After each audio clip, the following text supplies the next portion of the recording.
welcome to the Wild West podcast. My name is Richie Richey of the MHRT Network. Over that way, we have DZ repping his channel, streaming live on DZ's channel there. You can go catch it up, and we'll let DZ announce the channel name for all to go over and sub to. And down directly below, we have Monsieur Jack Kenna coming in freshly off his cheering win for his San Francisco 49ers. Coming after his game with his Vegas Raiders, joining the show. I appreciate you, Jack. Come on, I have to have some fun. It is what it is, especially when you own a T-shirt that slanders the team just next door. It is all fun and games. But anywho, how are we all doing tonight? We're gonna have a lot to talk about in terms of the football field and recap.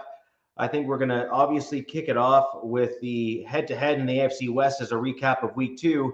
A lot of banter, a lot of chat, a lot of back and forth and whatnot, and we now have the end result.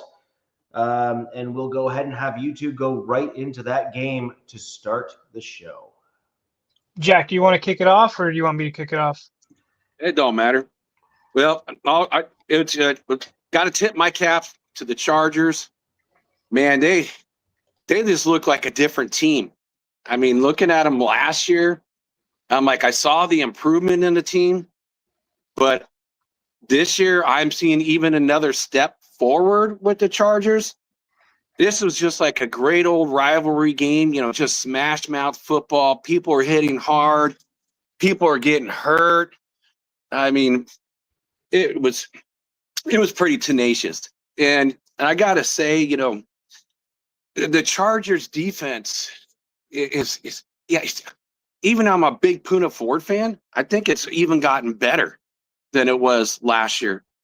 I mean, they were terrorizing my offensive line. They got 16 pressures, and they were out, one of their best players for, like part of the second half, and I'll let DZ go more into that one. Yeah. But when we get to it, but boy, it just made it opens my eyes when I can't see the Raiders running the ball, and the Raiders.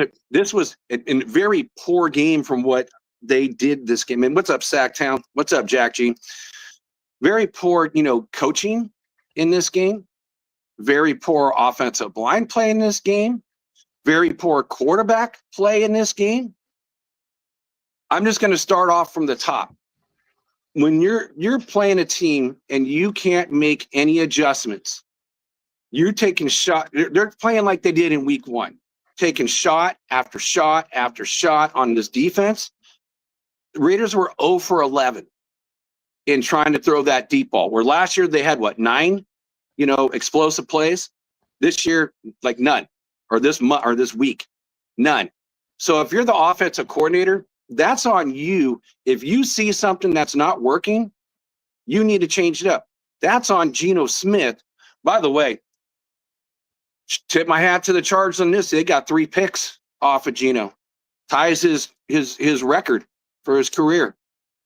So went from a great first game to such a bad second game, bad coaching, bad quarterback play, and then on top of it, bad offensive line play.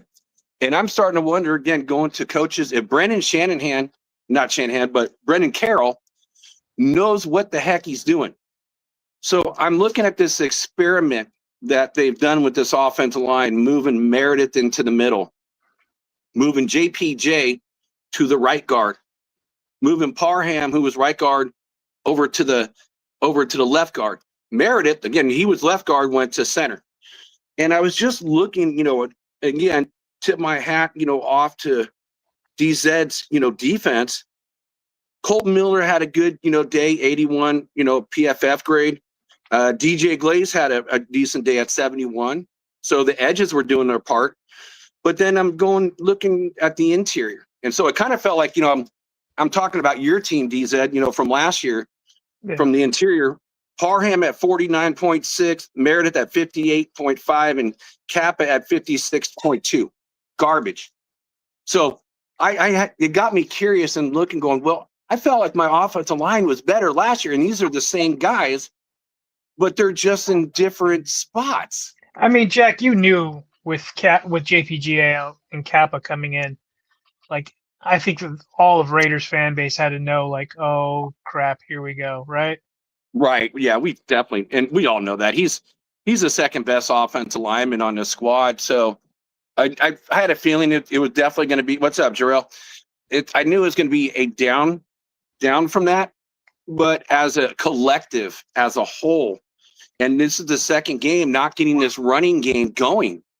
And when you got an Aston Genty, and you can't get him yardage, I mean, his play wasn't all that good. He only had 11 carries.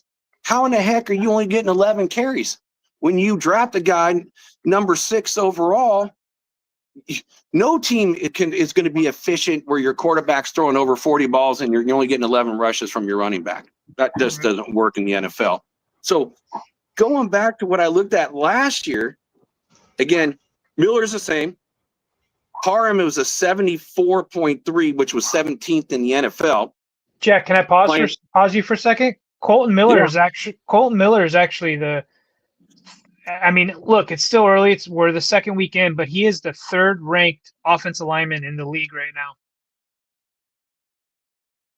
Yeah, I know he was up there. I mean, he's just always solid. And I was just looking at. Well, he's ranked number 3 in tackle, guard, and centers in the whole league. He's got great grades through everything.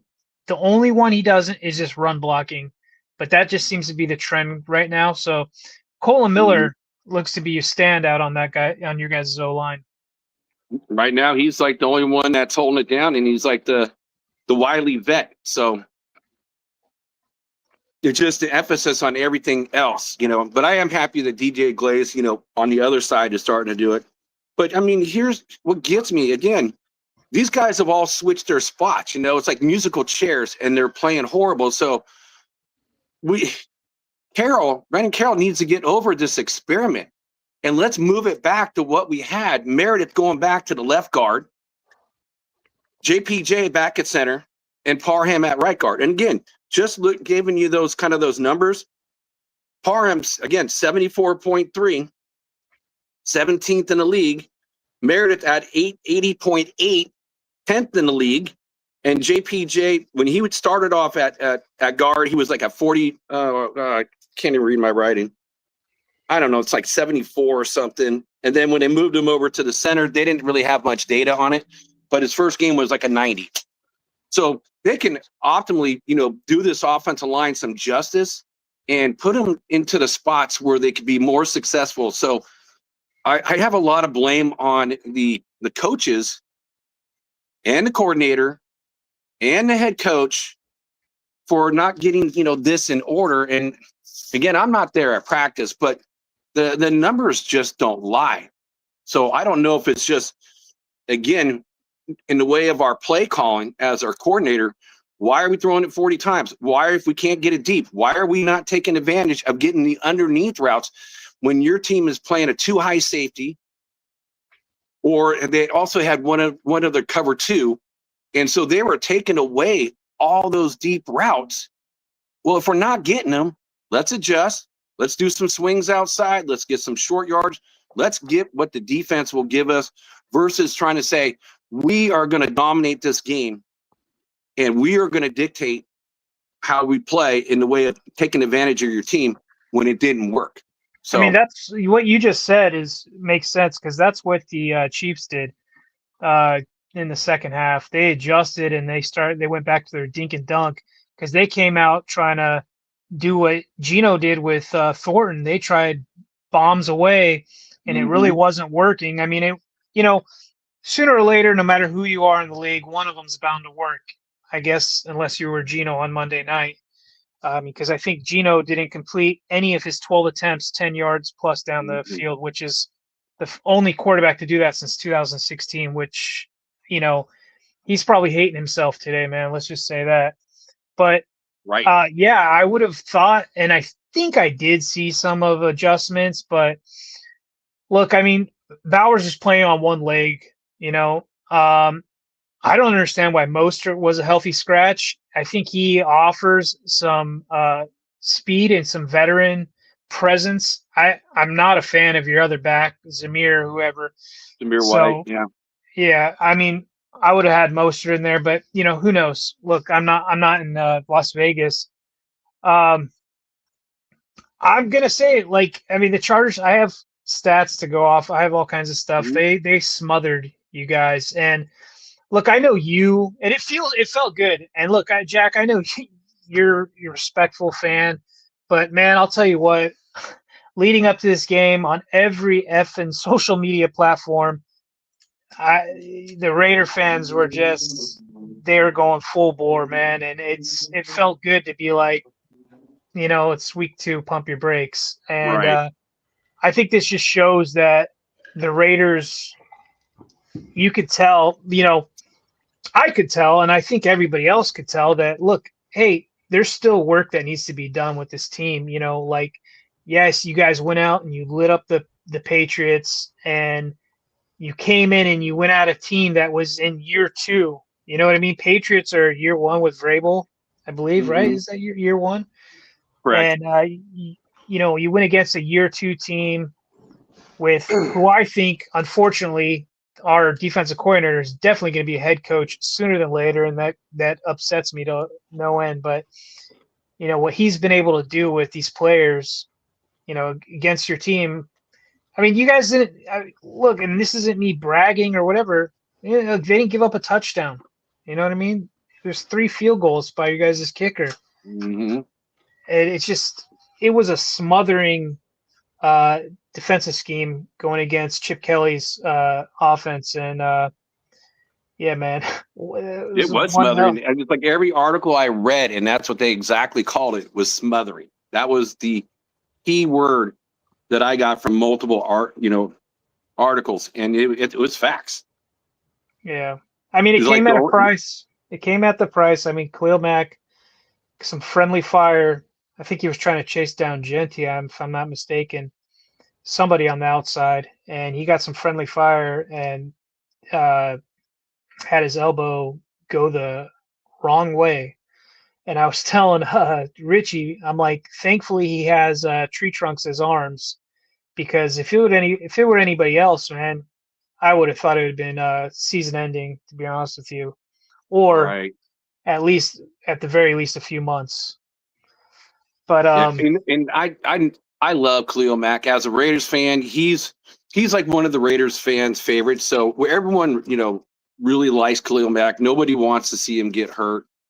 Even if he's your opponent, because you always want the other team at the best. But it did give like a ray of like hope at that point, going, oh, if Mack's off the field, maybe we can start getting some momentum here.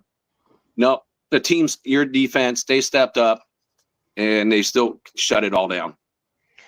I mean, another bad stat for the Raiders is 3-12 on third downs. I mean, you're not going to win much. It got bad, and I think a lot of these stats had to do with they were trying to make, they needed an explosive play. And look, I'm not going to bring it up because, to be honest with you, you can always blame somebody, but there were some questionable calls in this game. I think there was one. There was Gino threw a bomb to, was it Jacoby Myers and Tarheeb Still, and everybody thought it would have been a PI. I think it was Jacoby. Huh? Oh, and I just looked it up because I thought that was actually something that the Raiders did better than the Chargers. I'm looking at the box score right now. Raiders were 9 of 18 on third downs. Sure, 9 of 18. I got 3-12. I don't know. You could be right. I will give a shout out to your guy. Your guys' front seven. In the chat, I was in this Chargers chat I'm in. Some guys can be goofy, but I thought your guys' front seven and that for that defense played really well. We could talk about this later on, especially going in towards Chargers versus Broncos, but we didn't have a run game. and I think that had to do with a lot of your guys's. Had to do with combination of our O line and your guys' defense. Thought your guys' linebackers played fantastic. Polamalu, not a fan of his. He was, I think, he let up he got toast. 3 catches for 94, and then he had that piss missile to Herbert's head, which I was not too happy about when I saw. Luckily, Herbert got up and was fine. Well, Herbert got him back. That's for sure. That 60-yard bomb to your wide receiver. And Polamalu, and in all reality, he's not a free safety. They put him at a free safety because he's the best one they have. Gotcha. And he's a Pete Carroll height, weight, speed, type of player. Yeah. But in reality, he's like Jeremy Chin. He's more of a down low thing. And that's kind of part of the reason, the Raiders stopped the run. If you look at it, you got 2 strong safeties. You got Devin White, who's playing like Devin White of old right now. He had, 8 tackles and I think 1 for a loss. And then you're bringing Jamal Adams, who was never great against the pass, but he's great on being able to blitz, and he's great against the run. So it just helps out that defensive front that, you just brought up there, DZ. Yeah, so I like him. I think that's I think you guys have a good foundation on that D-line linebacker core as long as you guys can keep them together. The secondary is definitely a work in progress, and I already know where you guys are probably going. Early in next year's draft, it's probably corner, safety, something like along those lines, in my opinion. Corner, free safety, slot corner, or a guard. So that 60-yard bomb that to QJ was against Caillou Kelly. That was on him. And it was on Polamalu because Caillou kind of broke it off. And they left it with one-on-one with Polamalu, and Polamalu thought Kelly kind of had it, so there was a miscommunication going on there for sure. Yeah, there was definitely some miscommunication. Yep, I did see that. Score was 20-9. I thought the Chargers should have scored more, but look, it didn't happen. I thought the Raiders were still fighting. To be honest with you guys, I thought this was a pretty poor game plan from the offensive standpoint. This is completely different from what Greg Roman called in Brazil to what he was calling in Vegas. Really didn't like it. I mean, I was watching the game and I'm just like, this is horse crap. Like this isn't anything that it was in Vegas or in Brazil. What's going on? But I want to give a shout out to our defense. It was a great night for our secondary. Tarheeb Still, going into his second year, he had an 81.4 rating, 3 run stops, 2 pass breakups. What's up, DZ? Cool Kev. Salute, Cool Kev. Henley, second week in a row, we had a player who was sick coming into this game, and Jack knew, we were really light on linebackers, and our best linebacker is sick. And I'm like, oh crap, here we go again. Well, he played out of his mind, and there's a picture of him after the game or the next day where he's in a hospital gown because he was that sick apparently. Henley had 10 tackles, 1 sack, 1 interception, 2 passes defended. So yeah, that's nuts. That is nuts. That's a really good game, and to be that sick, to play that well, and then you got to go to the hospital. That dude's a blue true. Put your hard hat on, pale lunch. I could tell too. When I was watching the game. They were showing him on the sideline, and his face just looked pale. It looked puffy. I could totally tell that he wasn't, and you could just see him kind of like breathing hard. I thought the pass blocking did pretty well, considering Crosby. Crosby did create some havoc, but when he did create havoc, it was when our tight ends were trying to chip on him. One tight end in particular, that was Conklin, who I was high on, but man, Conklin was just letting Crosby walk right in the backfield. But if you look up PFF grades and how they grade guys, it doesn't count on that right tackle when it's a missed block or something by a tight end. So, and I'm going to get to that because Pipkins, who is definitely a freaking weak link, allowed it's either 0 or 1 pressures on Crosby. Now Crosby he was stunting inside, and I think he got a pressure on Becton. So there's that. But the O-line. I'm glad you brought that up there, DZ, because I was actually pretty impressed on, how you guys, played Crosby, and, always had a tight end, always had a running back to help out and, again, ship on Crosby, which definitely slowed him down because, you got Joe Alt on the other side. He's going to take care of business over there. But I just think, Crosby, wow, it's like, okay, that's 2 games now. We had one last year when he played against Alt. This game here, I was really kind of surprised that we didn't get more out of Crosby, especially when you got a guy that's supposed to be that talented. You're paying $36 million, and you didn't look so good. I mean, so to be honest with you, Jack, they knew who Crosby is. Like, that's a guy. It's just like Bill Belichick. They're circling one player that they're trying to take away, and it's Crosby. It was Crosby. I mean, supposedly, I was in a little argument about this just before our show. Trey Pipkins had 21, so there's 58 offensive snaps. 36 of those Trey Pipkins had help on. 21 he had solo. So out of the 21 he had solo, supposedly he didn't allow pressure. Who knows, right? Like, we have to take PFF grades with a grain of salt, right? Right. Now, I want to give another shout out to Cam Dicker, our kicker. He's most accurate kicker in NFL history. Yep. He's which is pretty wild. 94.1. He beat out Tucker, who was 2, and Bucker, who was 3. Now, they had to have a minimum of 100 kicks, so he could have missed one or made one. It still would have made him that. Herbert had another solid game. Definitely not as good as he did have in Brazil. He was 19 for 27, 242 yards, 2 touchdowns, no interceptions, pass rating of 101.2. So here you go. Pipkins, I did write it in my notes. It says 2 pressures. I've seen 0 pressures. I'll just call it 2 because I know Crosby's. It's like wherever there's always different numbers from different, people writing their articles and so forth. It's like the only thing, with a lot of the, a lot of, going against, Max, like the one guy, he didn't even play a lot against New England was Jonathan Lalu. He's kind of like their nose tackle. So again, he's now, he's the one that's going to be definitely going against your center.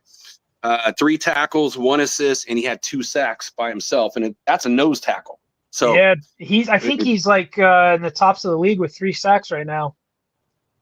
Jonathan Lalu, I think he has 3. He's like, he's definitely came out of left field because he wasn't on my radar, and now I'm like, okay, wow, welcome to the NFL, buddy. And then he adds more beef, the go against the run. Again, the Raiders have stifled the run. He's getting more in the rotation. It's pretty much, they're rotating between him and they got from the Eagles, Booker. Yeah. So, people are having, issues running against, this front. And it kind of showed. Yeah, it definitely showed. It definitely showed, man. Our run game was pretty much non-existent. Herbert, Jack, in fairness, what you're dealing with your team, right, is that your team is set up as you were very, like, you by your own admission basically said, your team is set up right now to be run stoppers, right? They are. You got 2 safeties that are basically, hybrid linebackers.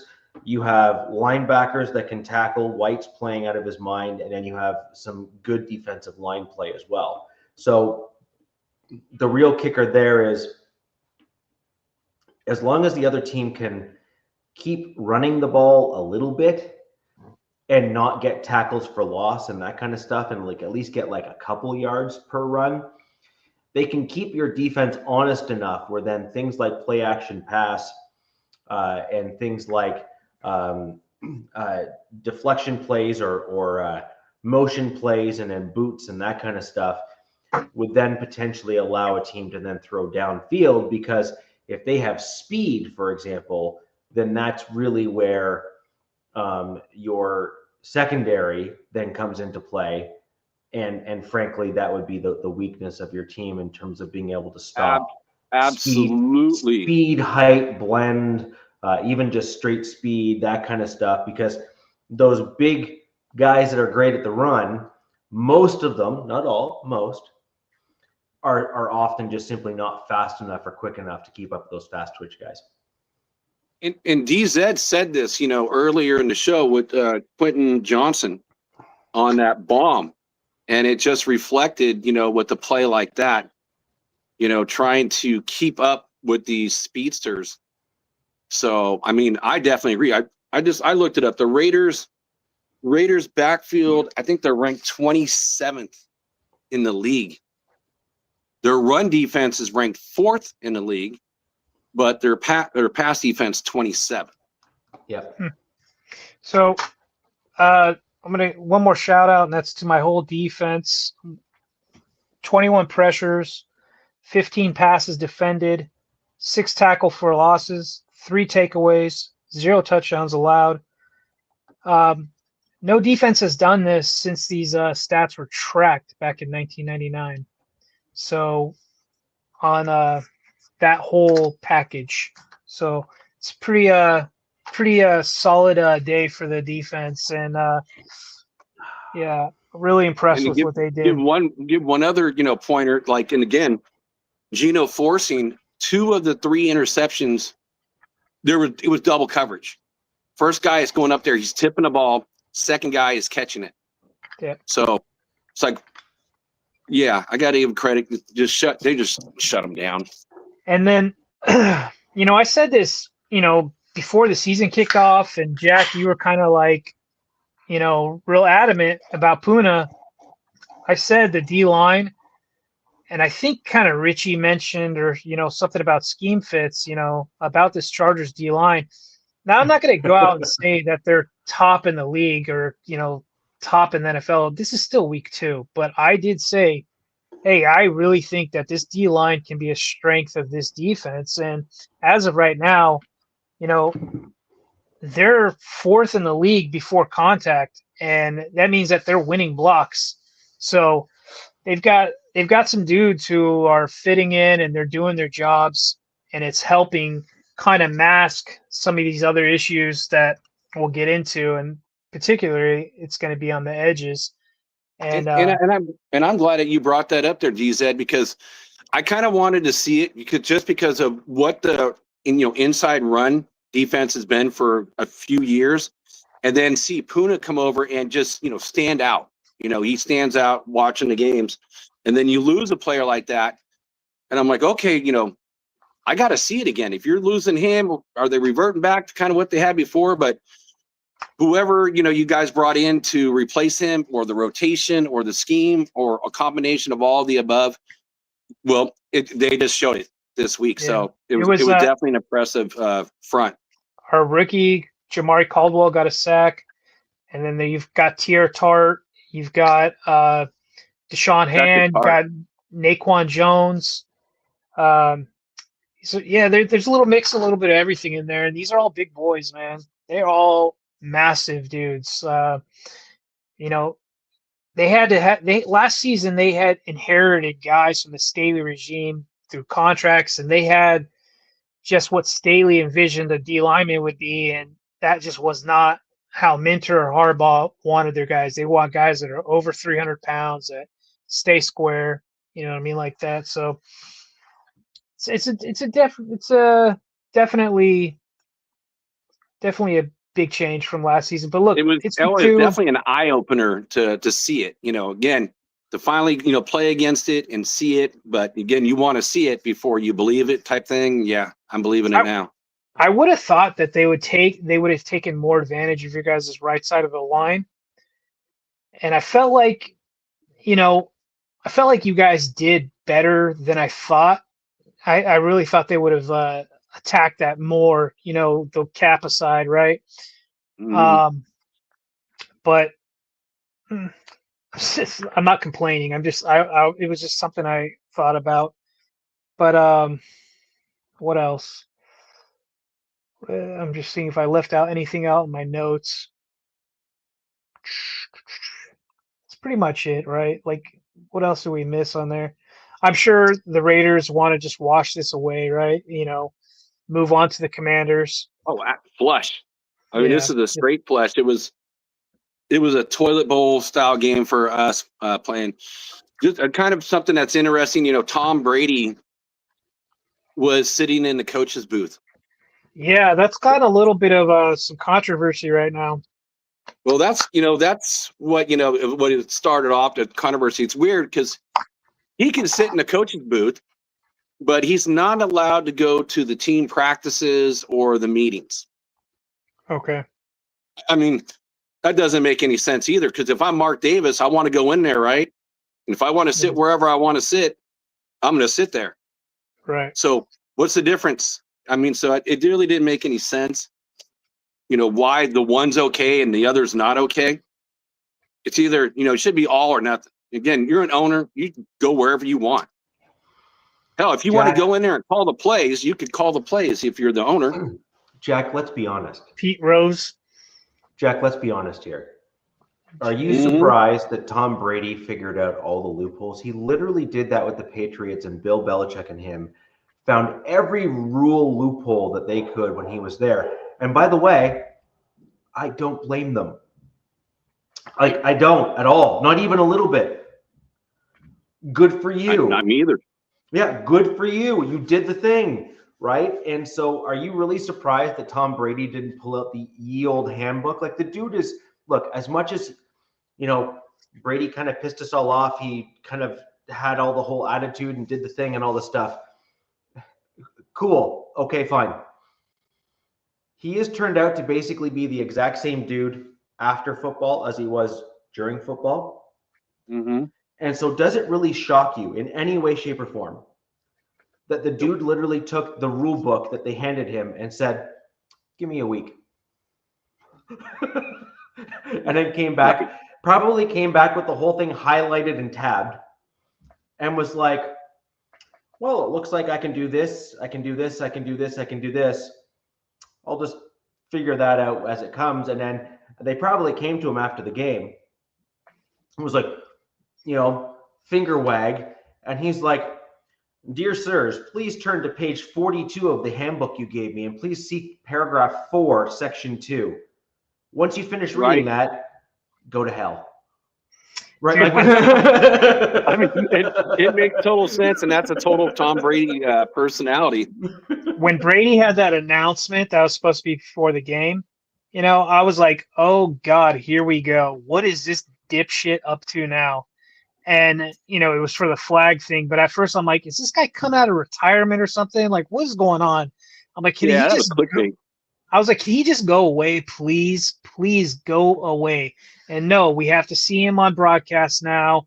And, now he's part of the Raiders. So now I get to hear about him, twice a season now. That it's just, I don't know.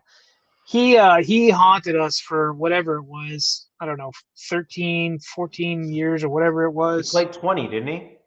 Yeah, when they had the dynasty with the Patriots. Oh, yeah. I'm just like, God, dude, fucking, I can't stand him, man. Well, I couldn't stand him either after the Tuck rule. Yeah, I couldn't stand Tom Brady. And you know what? I clicked on that same article, DZ. I'm all, Tom Brady coming out of retirement. Well, he can't play for any other team because that's a conflict of interest. And I don't think they would even allow a coach to even play, I don't know, for your own team that you're an owner of. So there was that article, and then they had that press conference in Allegiant before the game. Did you see that, Jack? I did. He was with some sheik from Abu Dhabi or wherever, Qatar or whatnot, and they're doing it's like the flag football thing or whatever. So yeah, I mean, look, I didn't know flag. Gronk is talking about coming back for that too. Yeah, I mean, Gronk is. I mean, he's still young. Isn't Kelsey older than Gronk or something like that? If I'm not mistaken. Could be. So, yeah, man. So it feels good to be 2-0. 2 divisional opponents, 1 more to go. This gauntlet. I mean, I was telling Richie, look, the first game against the Chiefs, we lost Denzel Perryman for 4 weeks. He got put on IR. Play the Raiders. Khalil Mack, who loves to terrorize the Raiders. He had a sack, but he gets taken out. And I honestly thought this would be season ending, to be honest with you. And as of today, Gronk, okay. 1 year. As of today, he's going on short-term IR, so it's another 4-week stint for him, which is incredible. I assume he's going to come back with, what's the oldest Watt's name? JJ. JJ Watt. Yeah, he's going to have probably a brace JJ Warren. I remember Ray Lewis kind of was famous for that Super Bowl wearing that brace as well. Who else? There's some other players. I was kind of doing a little research to see what these braces, and I guess these braces, they just don't allow your arm to, bend straight or bend back or anything like that. He's going to need something. Urlacher wear one too? I thought Urlacher may have wore one at one point as well. I don't know if Urlacher did, but there was an O lineman for the Cowboys who had to wear a knee brace on his arm because his arms are so big. I thought that was hilarious. He wears a freaking knee brace on his arms because his arms are so damn big. Dude, I think Urlacher probably had a brace on both his arms and both his legs. So It seemed like that dude was half mechanical. Yeah, and it's like, with Bowers, he's wearing that knee brace. He's definitely not 100%. And, I'm just hoping he doesn't have to wear that all season and he gets back to form. But Gronk wore one too. Yeah, Gronk had a crazy one. Gronk wore that too, remember? Yeah. But the one Gronk wore, it looked different than from these other ones. And I don't know if it's something that he wore underneath it. Like Gronk looked like he had a robot arm out there. He had like this crazy padding. I've seen some, like the one JJ Watt wore was more streamlined and a lot thinner. But going back to Bowers real quick, he was 5 for 38, even on one leg.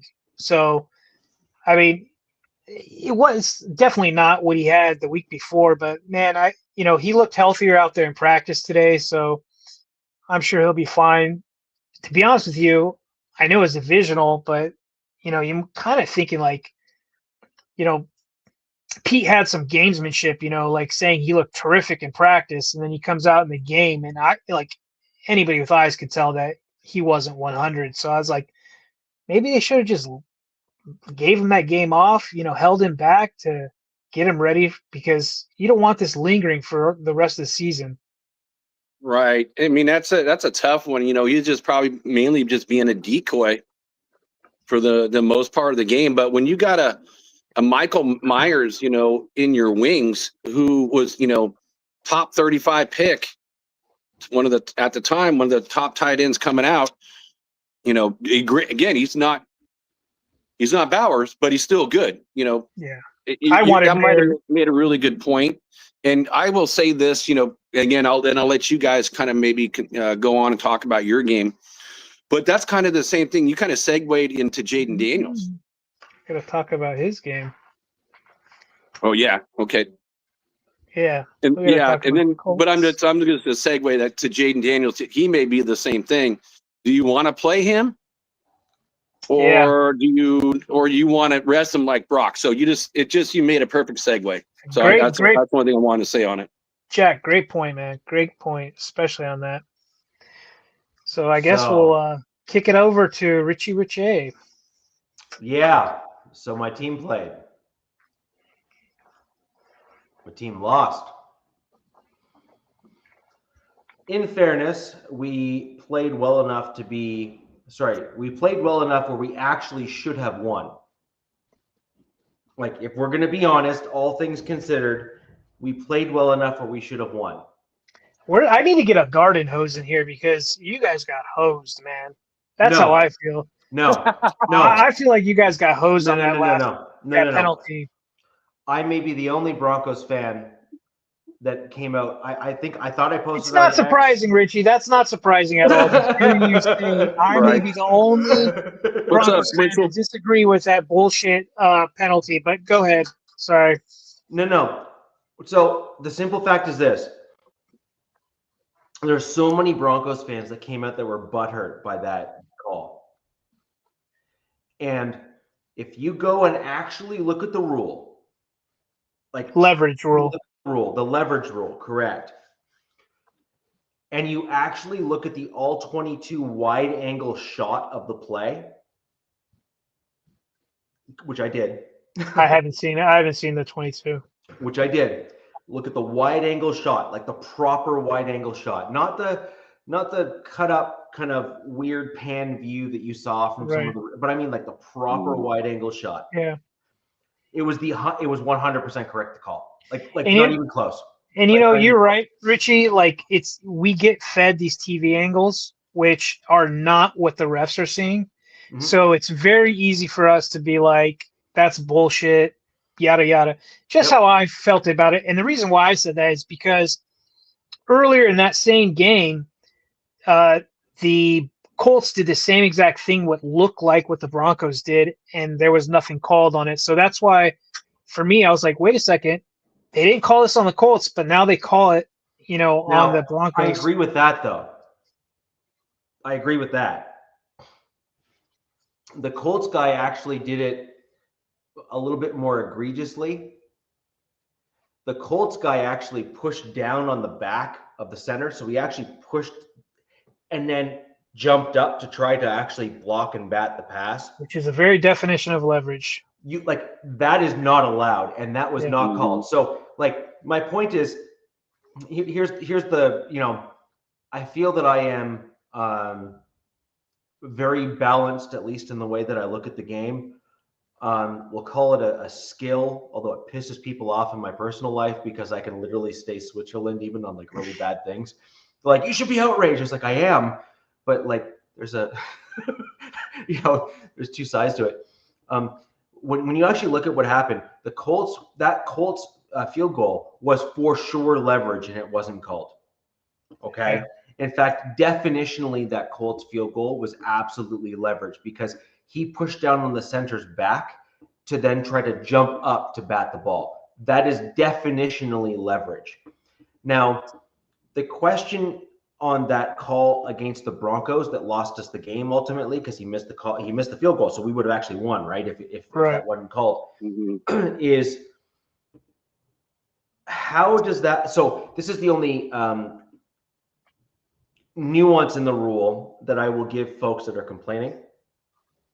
And that is, we did push down to try to leverage the center.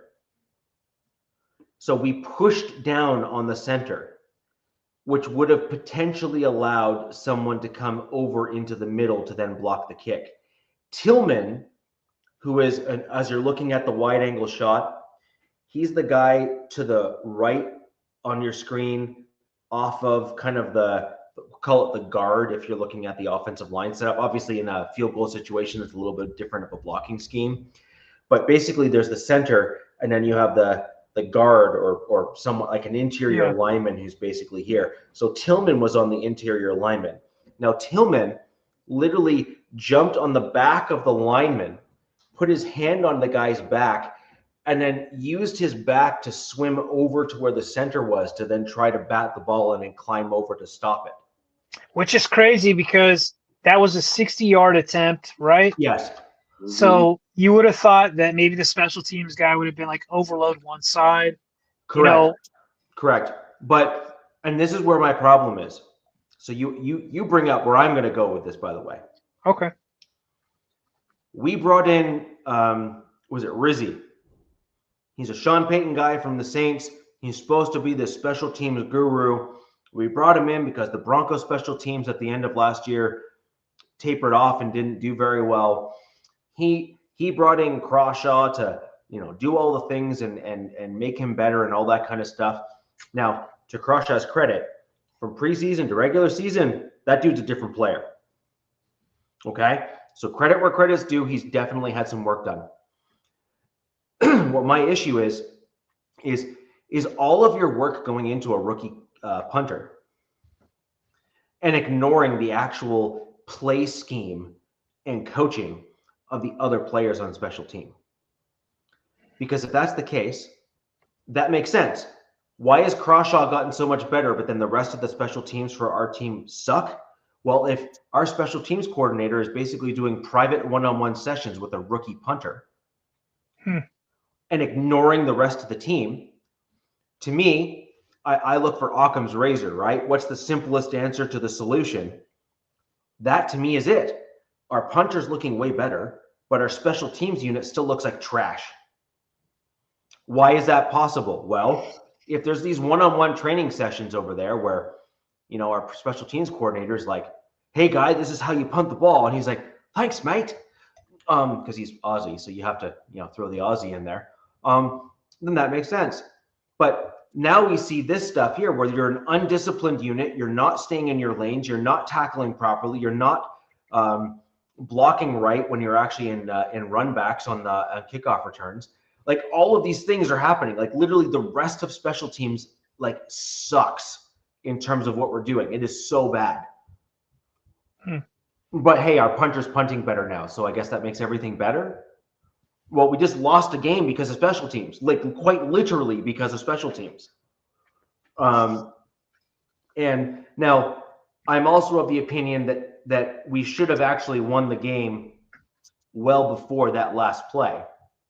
But nonetheless, the other team gets paid too, the other coordinators get paid too, and all that kind of stuff. And so realistically, honestly and truly, by rights, my Denver Broncos had no business losing that game against the Colts. And we certainly had no business being so bloody sloppy on special teams, but we were. So is Indiana Jones and the Colts, are they for real? The Colts are definitely a legit team in the NFL this season, and I truly believe that. I truly believe they're better than team. advertised, you know, from what we saw from last year, I think. I'll tell you this. Nobody saw this coming. I don't think anybody saw this coming. So for those that are wondering what's in the boot, this is half Crown, half Coke. Nice. And because I'm Irish, you will not hear me just a wee bit the entire show. Hey, did you hear about Crown Royal, by the way? I did. There's a whole thing here. Yeah. My fellow Canadians need to grow a backbone and learn that the problems exist in Ottawa, not with a private corporation, and I will leave it there. So I think I need to start watching the games. I did something different. I went on the MHRT network and I listened to Madungus and Bill on their network. Sorry. I love the broadcast. I love the broadcast. I think they're very positive guys. They really are. Jack, who am I? Madungus. Yeah. So you'll notice that they still like to razz on me on the network for my take on Justin Simmons. But I simply just ask, what team's he playing for now? He ain't playing, buddy. Wait a minute. No way. But I thought he was an all-pro safety. Look, he's looking tempting to a lot of teams probably right now, but he still hasn't been picked up. No, but I mean, he's an all-pro safety. I mean, all-pro. Sure had me fooled a few years ago. Yeah, okay. So, anywho. Yeah, he had me fooled too. Let's put it this way. Justin Simmons, great dude off the field. Falcons took a swing on him, did not work out, did not bring him back, and no other team brought him back. And yet in the offseason, many other teams signed safeties, just not Justin Simmons. So again, the point here is there are plenty of other players that are out there on the open market. Simmons cannot get picked up. He is a good player, but not a great player. He was touted as a great player to excellent player. And if you're going to be honest, and this is what I've said all along, I'm not saying that he doesn't have skills. He definitely does. But he goes for the big play. He goes for the big pick. He goes for the PFF stat line sheet. So he whiffs a lot, is what you're saying. And he whiffs a ton too. Yeah. So he's got more whiffs than wins, if you will. He's a free agent. He's a mercenary. Yeah, exactly. He's not a team player, is what you're saying. Exactly. Yeah. And so those guys will get the stat line. And then when you look at those stat lines, when it works out in their favor, when they're basically surrounded by other guys that are decent or good at their jobs, they look way better than they actually are. But then when you separate them on their own, where they're the best person on the defense, supposedly, they end up, they can't help themselves to try to be that player. And it doesn't work out as well because they're able to get picked on and all that kind of stuff. So that's like, he had some great plays. Don't get me wrong. He had some great picks. He had some great stuff, but then he had some major whiffs, especially like the Buffalo Bills game, for example. We played them twice. He had major tackling issues. Either way, I digress. The point being is this. There's a bunch of folks in Broncos country who are very orange and blue glasses when it comes to the team and the players. And I think that's great. Every fan base needs the guys that are nothing but positive all the time. Or they have altitude sickness, one of the two. No, seriously, every fan base needs a bunch of guys that are really positive about the team because they help bring those that are far more cynical to, perhaps have hope, for example, right? And I think that's great. However, I think we need to start being more realistic as Broncos fans. Yeah, the one thing I was kind of, it was interesting though, or watching the show, it seemed like, again, just from listening is, Bo Nix couldn't do anything right at all. I will say that. And I looked at the stat sheet. I was like, wait a minute. That's not the vibe that I got. So Bo Nix had his bounce back game. Bo just had just unlucky that they made a really good nickname for him. Anytime he throws an interception, is Bo Picks. So when he threw that interception in that game, you would have thought that he played like Geno Smith, but no offense. Bo Nix had a pretty darn good stat. He had a solid game. He had a solid game. He played well overall. There's absolutely nothing wrong with how Bo Nix played that game. He was definitely not the reason. However, I do have some other overarching things that occurred in this game that need to be brought forward. Number one, the biggest difference between the Chargers and the Denver Broncos is our defensive line. The Chargers have gone with a large defensive line that clog up the run and is able to do certain things. Now, why is that relevant?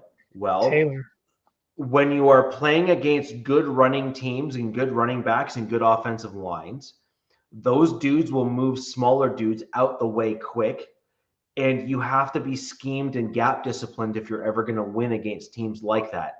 And you have to then adapt your defense quickly if you're going to win against teams that are overpowering you. You have to load up on one side, or you have to stack the box, or you have to stack the box, or you need to go all out blitz, or you need to do certain things. But either way, you need to rotate, you need to kind of shift things, you need to adapt, you need to do all those things. My Denver Broncos did not do any of those things against the Colts. My Denver Broncos kept doing the same thing over and over again, and we're wondering why it wasn't working. And that played out in the stat sheet. So the whole point here is that we got run all over, we got passed all over, and the big reason was because we had to shift guys to stack the box, and we also had to have our linebackers cheat the run. So the one thing I will say to folks out there in Broncos country, and I'm happy to debate anyone who wants to kind of... You're going to be talking about Singleton and Stranad? Singleton in particular. Okay. Yeah, he didn't play all that well. Singleton struggled. However, I encourage you to actually look at how he was playing. Not how he played, how he was playing.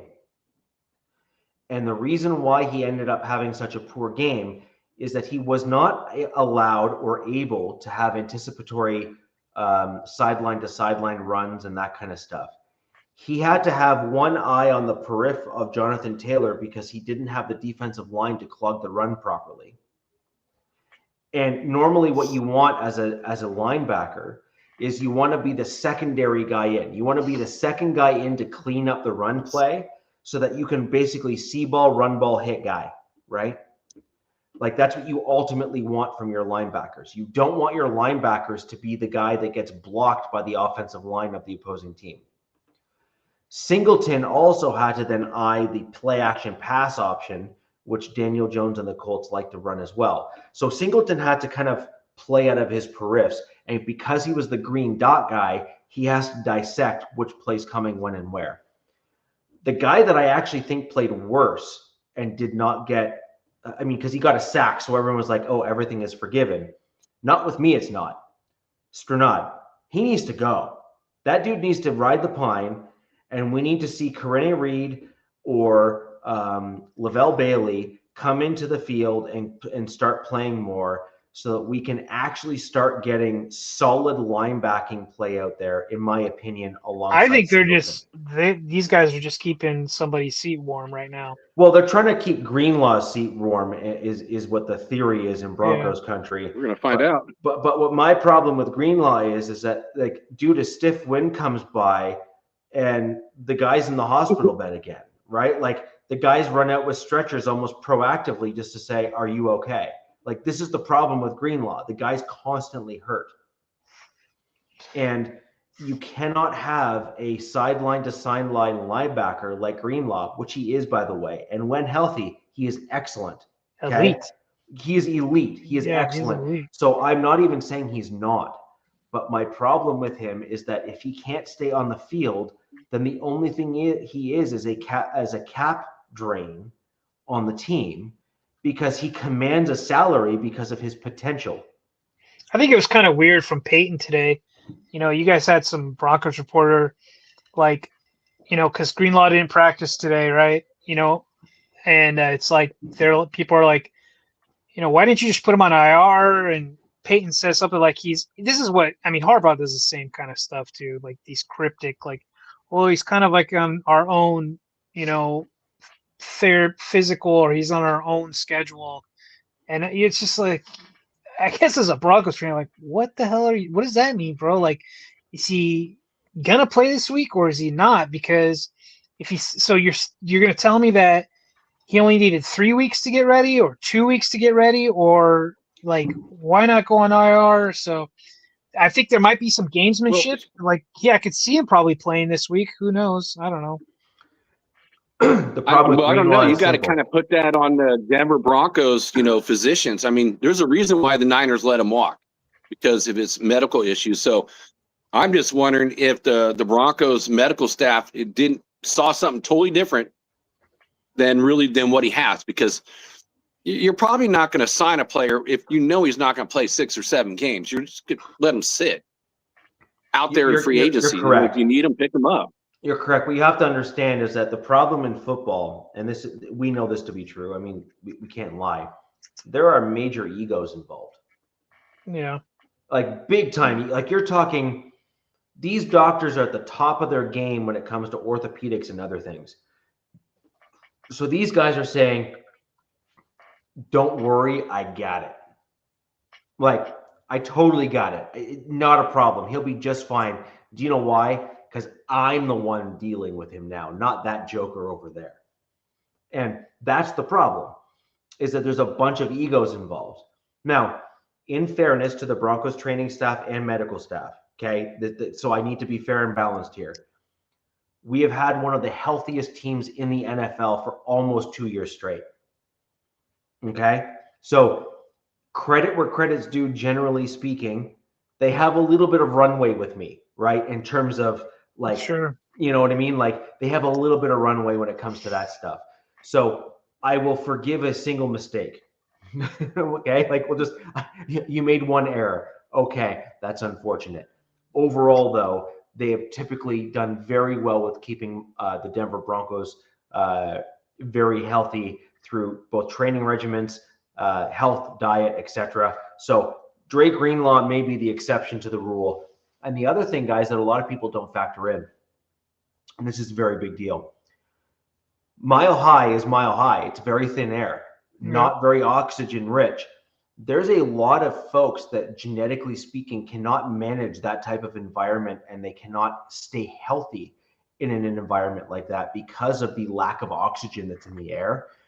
It's very similar to other folks, for example, where you know, they can perform, say, in a track field, but they can't perform on a football field, etc., because their body can't take the actual physical abuse of being hit, but they can run like the wind, like Right. stuff like that, right?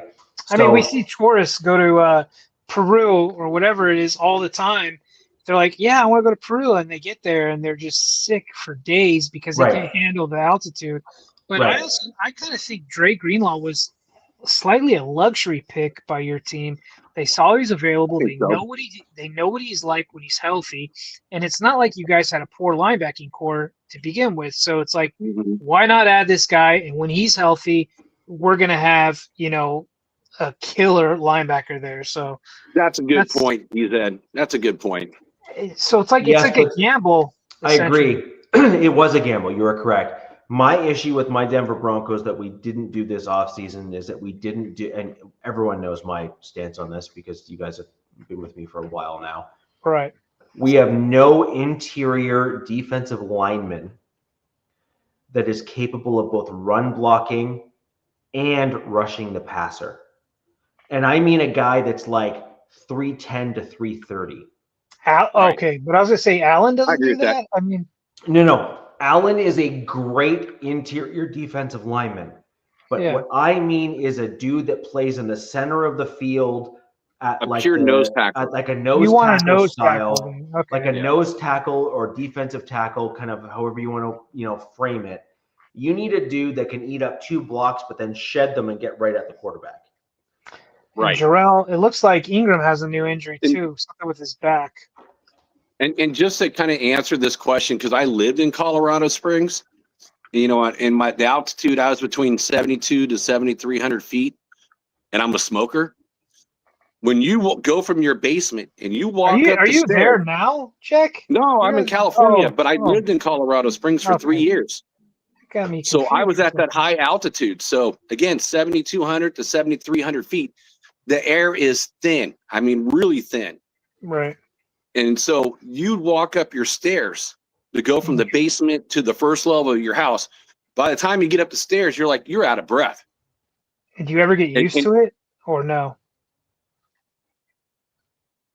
No. I mean, towards the end, yes, a lot more. But I will say this, when I did come back to California. Yeah. Oh, my God, I can run laps against my friends. Really? Because you just have so much more oxygen. It really changes the dynamics. And there's a reason why, in the United States, a lot of the Olympians go to Colorado. Yeah, man. I mean, look, I think, where is it? Is it Kenya, I believe? One of these countries. Cut him out again. What's that? I don't know what he just said. Jack cut out of me there. Oh, okay. I know, like, going back to the Olympics. I heard Jack cut out, so I just assumed that Newsom. Okay, I got you. Boom. Yeah, like the high altitude is a real deal, man. Like these people who have been able to acclimatize themselves up at high altitude are like elite, essentially. You know what I mean? Like the lung in their heart, they have the capacity to do more things. And that's kind of weird because something I always thought about would be like, for training camp, and I know there's logistical and all money reasons, but I always wanted, my Chargers to train up in Colorado or up in the Rockies somewhere, for like a couple weeks, for, a week or two or something like that, just to, build on that conditioning. I always thought that would have been something great to do, but people probably cry. I think the Broncos should always get 1 point, in their favor, because again, if you're a team that's not used to it and you're going up there, you're going to feel in your lungs, you're going to get tired quick. And not only that, it's like, if you're not used to not getting that type of oxygen, one of the things that I had to do for the first 3 months of living there is bring Advil, because I'm not getting all the oxygen to the brain and you start getting headaches. So that plays a huge part. And then again, when you come to a lower elevation, so like when you guys talk about the game and, the Broncos play against the Chargers, their lungs are going to have getting so much more air that, it had to strain harder. So they're actually getting more oxygen. So, I mean, it is definitely an advantage for Denver, either direction, no matter which way you go. Yeah, man. So, but my point is, Jack, is that when you are genetically predisposed to not be able to adapt to the altitude, you are likely to get hurt. And I mean badly. I don't just mean like, oh, it's a problem. I mean like soft tissue tears, like muscles torn off bone, that kind of stuff, because your body can't handle the adjustment to the altitude. And there's a truckload of people that have that as a challenge genetically. This is not a knock on people, by the way. This is just different people are built different ways, right? And Right. so there's also certain asthmatic adjacent conditions, I think is kind of what I've heard it described to me as, which prevent folks from being able to breathe properly at altitude and can really, really negatively impact their ability to play the game in Denver. And it was either Justin Fields or Trey Lance, one of the two, I can't remember which, that had like a lung issue. And there was talk that like Denver literally had to remove him from their board because of the altitude changes, and they were concerned that he just wouldn't be able to adjust. I'm pretty sure last season when Jim Harbaugh had his heart issue and got sick, it was in Denver, and I think that's when people saw him leaving the sidelines and like, oh God, what's going on? They're like, he's got a heart issue, and I'm pretty sure that high altitude kicked that off for him. But this is what I keep on saying, right? A lot of people just don't understand. Like altitude has, like, Jack, to your point, you train at altitude and then you go down to like a low altitude area and you're a champ if you can adapt. If you can't adapt, you'll train at altitude and like you'll be hospitalized for a week. So we're saying there's no benefits of training in Death Valley at all. So no, not at all. No. Damn. So by the way, Jarrell, thank you for joining us here. You asked me a question. I actually answered you on MHRT chat on YouTube channel, but just for the benefit of the audience, because we brought up your chat here on air, Michael Burton and Nick G, because I'm not pronouncing his last name, whether you like me to try or not, Johnny Walker, who is an outside linebacker for our Denver Broncos, and Matt Henningsen, who is probably not going to be with us any longer anyways after the season. All four of those guys are on season-ending IR. So those guys will not be back this season whatsoever. Now, what becomes more relevant is the next two guys that I'm going to be rhyming off. They were put on short-term IR, and that is Drew Sanders and Malcolm Roach. Now, Malcolm Roach is actually a guy that is actually relevant based on my previous comments, because he is our run stuffing, one of them, and a starter at that, at the interior defensive line position. And he was the guy that was brought in last season to help solve our run stuffing problems and did a great job at it. Now, he is out until week 5, just like Drew Sanders, who's an inside linebacker, who is pretty much got one foot out the door because he hasn't been able to figure out how not to get hurt and which position he can or cannot play at in the NFL. Ultimately, a lot of Broncos fans are very high on Drew Sanders. I am not. I would personally prefer that we just kind of let him go off to greener pastures and see if he can succeed elsewhere. I would much rather promote someone like a Lavelle Bailey or Jordan Turner and see what they can provide to our teams long term. But I do also understand the flip side to my argument, which is we have one more year of Drew Sanders. We may as well see if he can do anything for us at the inside backer position while we have him. I appreciate that argument. But honestly and truly, he hasn't done much for us since he's been here, except for not play. So it is what it is. Now, I have a few big things with regards to this last Colts game, which I think are incredibly relevant. Number one, the Indianapolis Colts in the receiving game as a team had 316 yards. Okay. Now, the one thing that my Denver Broncos came into this season at, we were supposed to be a vaunted secondary, like elite in all levels, up and down, across the board, upside down, backwards, no matter what. Right. Typically speaking, elite secondaries do not give up 316 yards. Okay. They just don't. Now, I think part of that problem is tied into the other issue that I was discussing earlier, and that is our interior defensive line. There is a reason why I will shout from the rooftops until I am red in the face and then eventually maybe can't even breathe, that you need an interior defensive line, one that can rush the passer from the inside of the defensive line. So just to be clear, what I'm referring to for everyone else who may not know all the positions across the defensive line, in a 3-4, you're typically dealing with D tackle or D end, and then D tackle. So it's D tackle and then 2 D ends on either side. And then you end up with the 4 in the back, which is outside backer, inside linebacker, inside backer. Okay, so that's typically how that configuration looks. Now, our interior guys are guys like DJ Jones, Malcolm Roach, and then sometimes we insert a D tackle at the defensive end position if you want more beef to help maybe rotate in to help stop the run. Other teams do that too. Even if they play 4-3, they will rotate in bigger players to help stop the run and rotate out a fast speed guy on the defensive end side or the outside backer positions. So I say all of that to say this. We did not do well in pressures or tackles for loss or anything, or even pressures, tackles for losses, or sacks in the game against the Indianapolis Colts. It was an abject failure from my team. It was bad. Now, under no circumstances should Danny Pennies ever be able to throw dimes. Right. Okay. Like that was so surprising. Like the dude is making dollars. That is not good.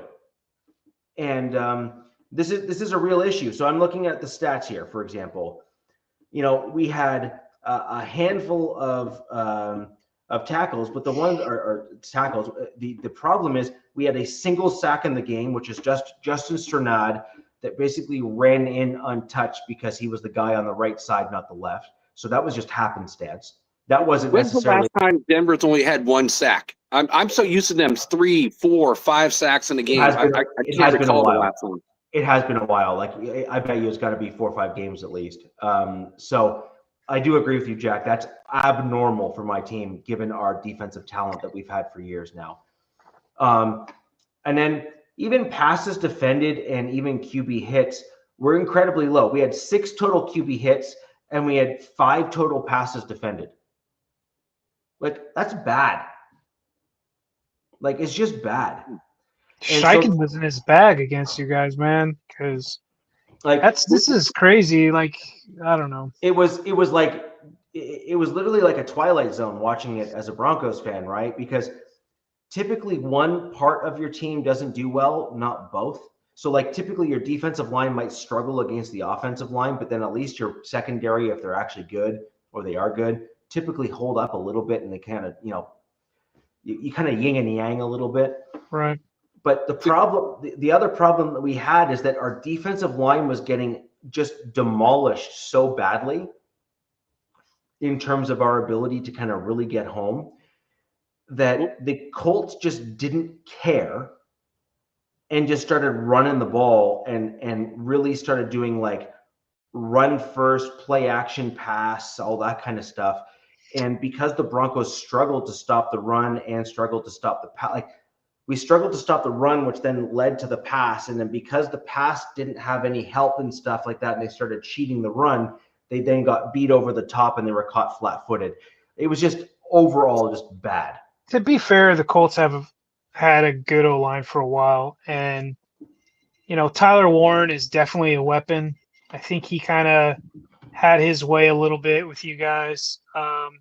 And Jonathan Taylor, he's no slouch. He's a really good running back. I mean, I would say he's got to be top 5 right now, or maybe in the top 10, I guess. So you ready for this? Jonathan Taylor in the receiving game had 2 pass catches for 50 yards for 25 yards per catch. Wow. Tyler Warren, enough out of you. And Tyler Warren, I don't need to relive that nonsense, please. Tyler Warren had 4 receptions for 79 yards for an average yards per catch of 19.8. So so they leaked him out, and then caught you guys sleeping. And so this all, like, this is what I was trying to explain to a bunch of kind of Broncos folks that were on YouTube and everywhere else. This is all tied together. Like, this is all part of a team failure on the defensive side of the ball. Defensive line did not get pressures and did not get after the quarterback, and our defensive coordinator did not adapt fast enough in order to counter one or the other. It's almost like, oh my gosh, both are failing, and his head just exploded and he couldn't figure it out. Which I find is interesting because the Broncos defense have one of the highest pressure to blitz rates in the NFL. I think second would probably be the Vikings. And I mean, you should look at both coordinators. Eagles. So I was just like, I'm super surprised that they didn't hit home more than not. But then yet again, you go back to the offensive line. I was talking about with the Colts, solid O-line. And, I know we can make our jokes about Daniel Jones, but, he's been in the league for a while. So he knows, and he was in New York to that crap team. So I'm sure he's used to seeing some stuff that's coming. But yeah, I'm surprised. Go ahead, Jack. Yeah, well, Richie, one thing I wanted to ask is because we're talking about how the defensive front didn't really do their job. One thing you didn't mention was how many quarterback pressures did the Broncos actually get in this game? Had to have gotten some, right? QB pressures. I don't have the QB pressure stats. I saw this stat, Richie. It's called Havoc. I think they created it. It's a percentage of pressure, tackle for loss, forced fumbles, interception, and pass breakup. And they had the Broncos at number 4 with a 45.1% that they caused havoc on 45% of the plays. So in either one of those categories, Chargers are 5th, right behind, in a 44.7. Yeah. So I thought that was interesting. So, but not this game though. That's the thing. Which is crazy because then that means that's carried over from last week. Essentially, they're carrying their stats from last week. Yeah, man. And I mean, Nick Benito, 33.3% right here. Pass rush win rate. Jesus. Gavin, you there? Go ahead, Jack. Jack, if you said something, we didn't hear you. I'm here. Richie's frozen. Say it again. You were frozen. I was fine. So I'm going to say it again. Denver had 5 QB pressures in this game. Yeah, and I thought the Raiders were bad at 11. That's low, man. Can you guys hear me? Yes. That just makes me impressed. I'm impressed with the Colts, man. Holy heck. But this is what every Broncos fan says about Vance Joseph, our defensive coordinator. The one thing you can guarantee for our defensive coordinator and Vance Joseph is he will have at least 2 to 3 games where he just absolutely craps the bed. You know what? I have heard that. Yeah. And then and then you guys will just pick it up and then the next game there's like a flip switch that goes on. It's almost like the dude gets his, just so happens it's against my team. So and I'll tell you this, we don't have a Jonathan Taylor or a Tyler Warren on our team. So but here's what my issue is though, is that's just what happened on the defensive side of the ball. Now we flip over to the offensive side of the ball. Now, I have one big time positive that I need to shout out here. Troy Franklin. Whew. That dude is becoming that dude, right? He is really starting to tweak and dial up his game. He deserves all the credit in the world for the leaps that he has made between year 1 and year 2. I really think that he deserves that mile high salute. Are Bo and Troy roommates or something? Because no, but like you heard Troy. I don't know if you saw him in the post draft. He's like, Bo's my guy. Like Yeah, he's the I mean- dude. He like they're basically, you know. What's up, Clayton? Do you know what they remind me of? They remind me of a little bit of Devontae Adams and Aaron Rodgers in terms of how they talk about each other. If I'm going to be honest, like you hear that kind of Yeah. camaraderie between the two, Mhm. even though they didn't necessarily work out, the two of them in the NFL when they were together. Or again, Second time. sorry. First time they did. Sorry, correction. I meant Derek Carr and Devontae Adams. Sorry. Derek Carr and Devontae Adams talk about each other like The like- Fresno State days. yeah, Yeah, they went to basically college together. as if Yeah. they're like inseparable, and they are by all accounts, like very They are. very I mean- like They are this because DC, Yeah. Devontae was his best man at his wedding. Yep.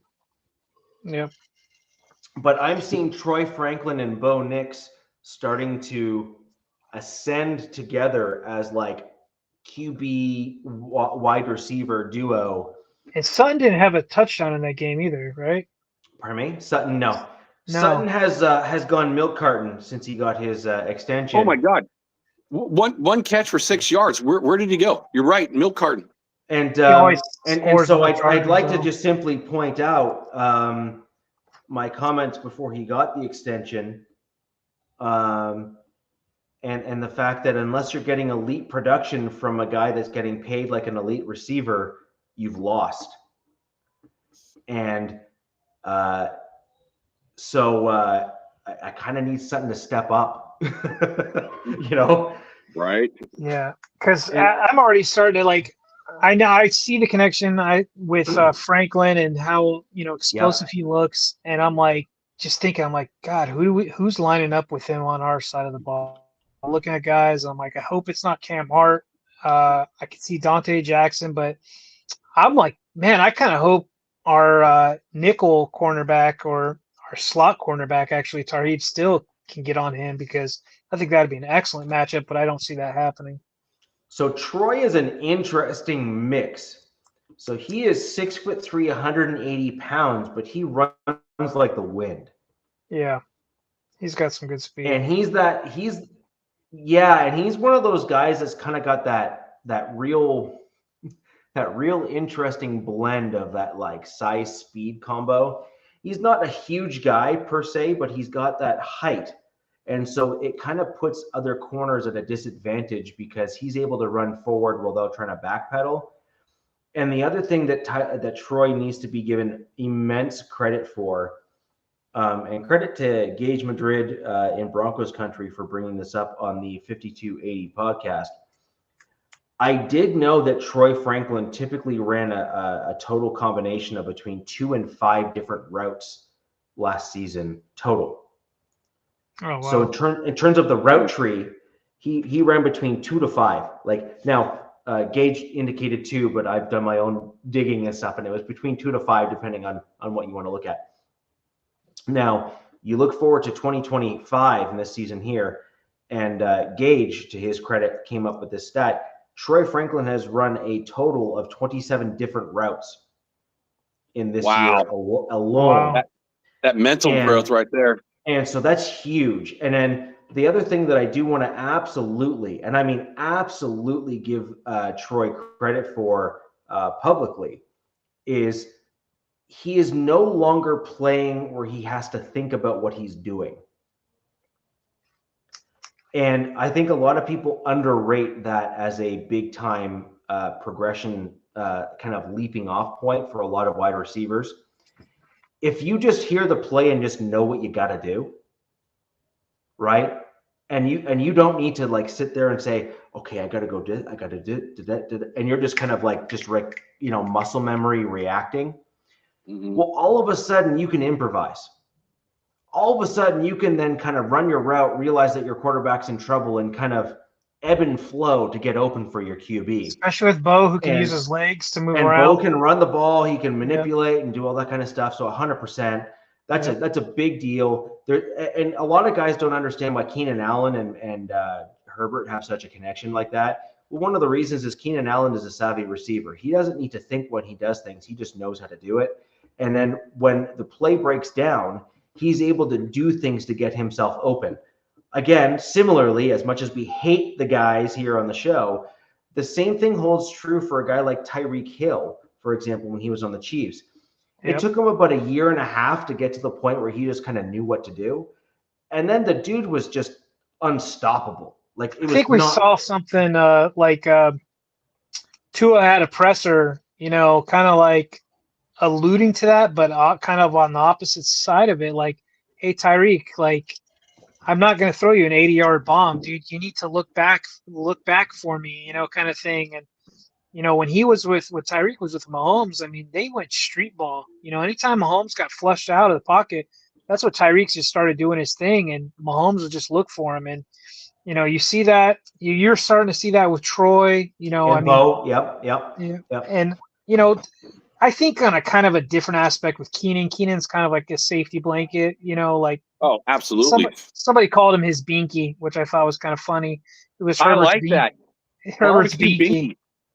And, that's just, because, well, now this season we're calling him third and Keenan. So it's like on third down, like, yeah. You better have two guys or have a plan for him because he's getting that first down or at least getting close to it. So, yeah, I just said that because Keenan always used to like to say barbecue chicken. So I'm like, the binky, barbecue binky. Yeah. So anyways, I have a whole host of challenges that came out of that game for my Denver Broncos. I'm going to give just a couple players that were high, a couple players that were low, and some players that I'd like to see to replace the players that are low on the field to at least see where we're at, right? Like, can we make positive progress by replacing certain guys? Number one, Wattenberg. Center? He's got to go. Center, got to go. Make him gone. So my big thing for my team is that we need to be able to start running up the middle of the field. And I just don't think that's in your guys' cards, man. Enough out of you. And so I agree with that. And I agree under standard and normal circumstances, you would think that that's not in the cards for our Denver Broncos. I mean, everybody has those plays, Richie, but I just don't think that's going to be like a frequent occurrence. I agree, but the point is that if you don't have it if you can't even do it at all, right? This is what I'm getting at, right? Yeah. If you can't do the thing at all, then your opponent isn't even going to account for it as part of their defensive game plan. And the problem that my Denver Broncos have with Wattenberg is that he is a reasonably decent pass protector, although even that he struggled with against the Colts. But he can't run block. The guy just cannot run block. And the issue there is that if you can't do it and you don't have the mental space to do it and you don't have the physical ability to do it,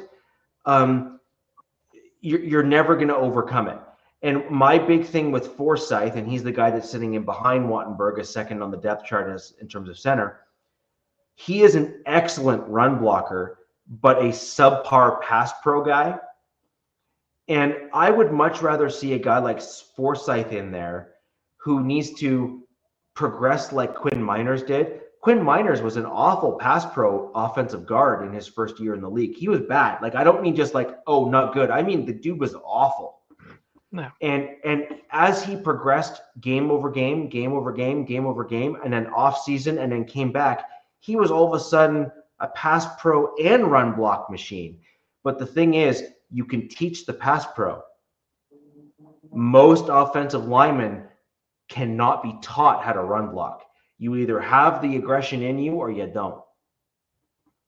And I find that with the interior guys, you're either the aggressor or you're not. And I think Jack and my team are having similar issues right now. Mm-hmm. I think both our O-lines are having run blocking issues. Yep. But Jack, do you agree? I agree. You need the aggressive. You need the aggression. You need the guys that can actually push guys out the way and move guys off the ball. You either have the mental mindset or you don't. And that's why you look at these other teams like the Steelers or the Ravens or some of the others in the league that are running the ball really well. And the one thing that they have done is they've targeted the nasty linemen on the offensive side of the ball Right. that are able to move guys off the ball and get the run game going. And then what they're doing is they're trying to then develop their pass protection, because pass pro is more about the technique of where you place your hands and how you square up your body and that kind of stuff. That can be largely taught. But what can't be taught is being able to just throw another dude out the way to get the pass lane or the run lane open. Like, Well, you know, yeah, that mental mindset of just being a nasty player, and I'm just going to use one of my guys in the way of JPJ as that example, but I don't have any other guards on the team, and a lot of teams don't have this. They just try to do their job, try to get their leverage and run blocking, but there's that. Not everyone has that mindset. They just want to just destroy somebody. right. 100%. And then a lot of other guys are also looking at it from the longevity perspective to say, well, if I have a nasty mindset and I'm pushing dudes off the ball and all that kind of stuff, I could potentially get hurt. And that might potentially impact my future contract. And I don't want to impact that future contract because I want to get myself paid. Making business decisions. Yeah, like that's not good. Like you're like the collective team suffers as a result of that mental mindset. So that's my issue with that look and feel in terms of how those guys kind of tend to work. Now, that's Wattenberg, my number one. Number two, Stranad. I think Stranad had a worse game than Singleton, but I think that Singleton was targeted because he had some egregious plays that were like out in the open.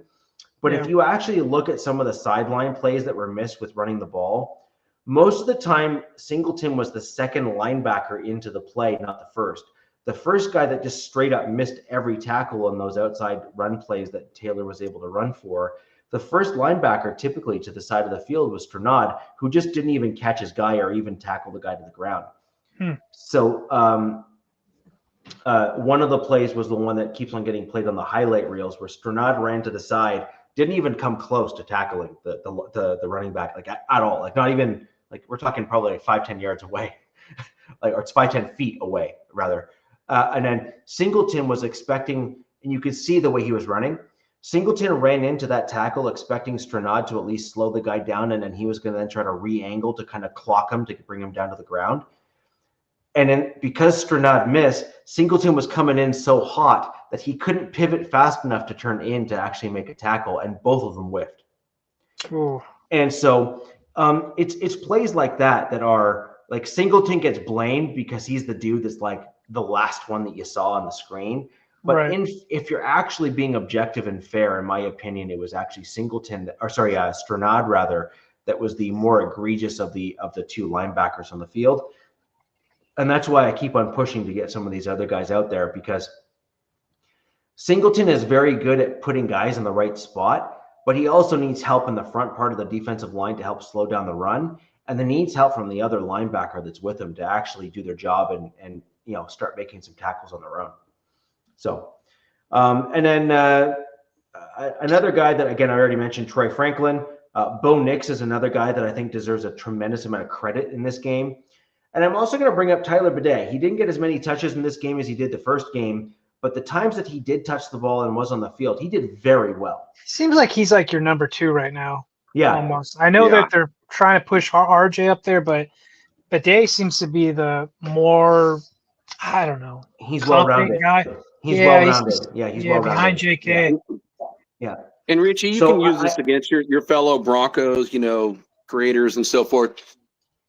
Listening to that game, Bo Nix didn't get enough credit for what he did. I mean, after I looked at this box score, I was like, wow. It's like listening to like the plays.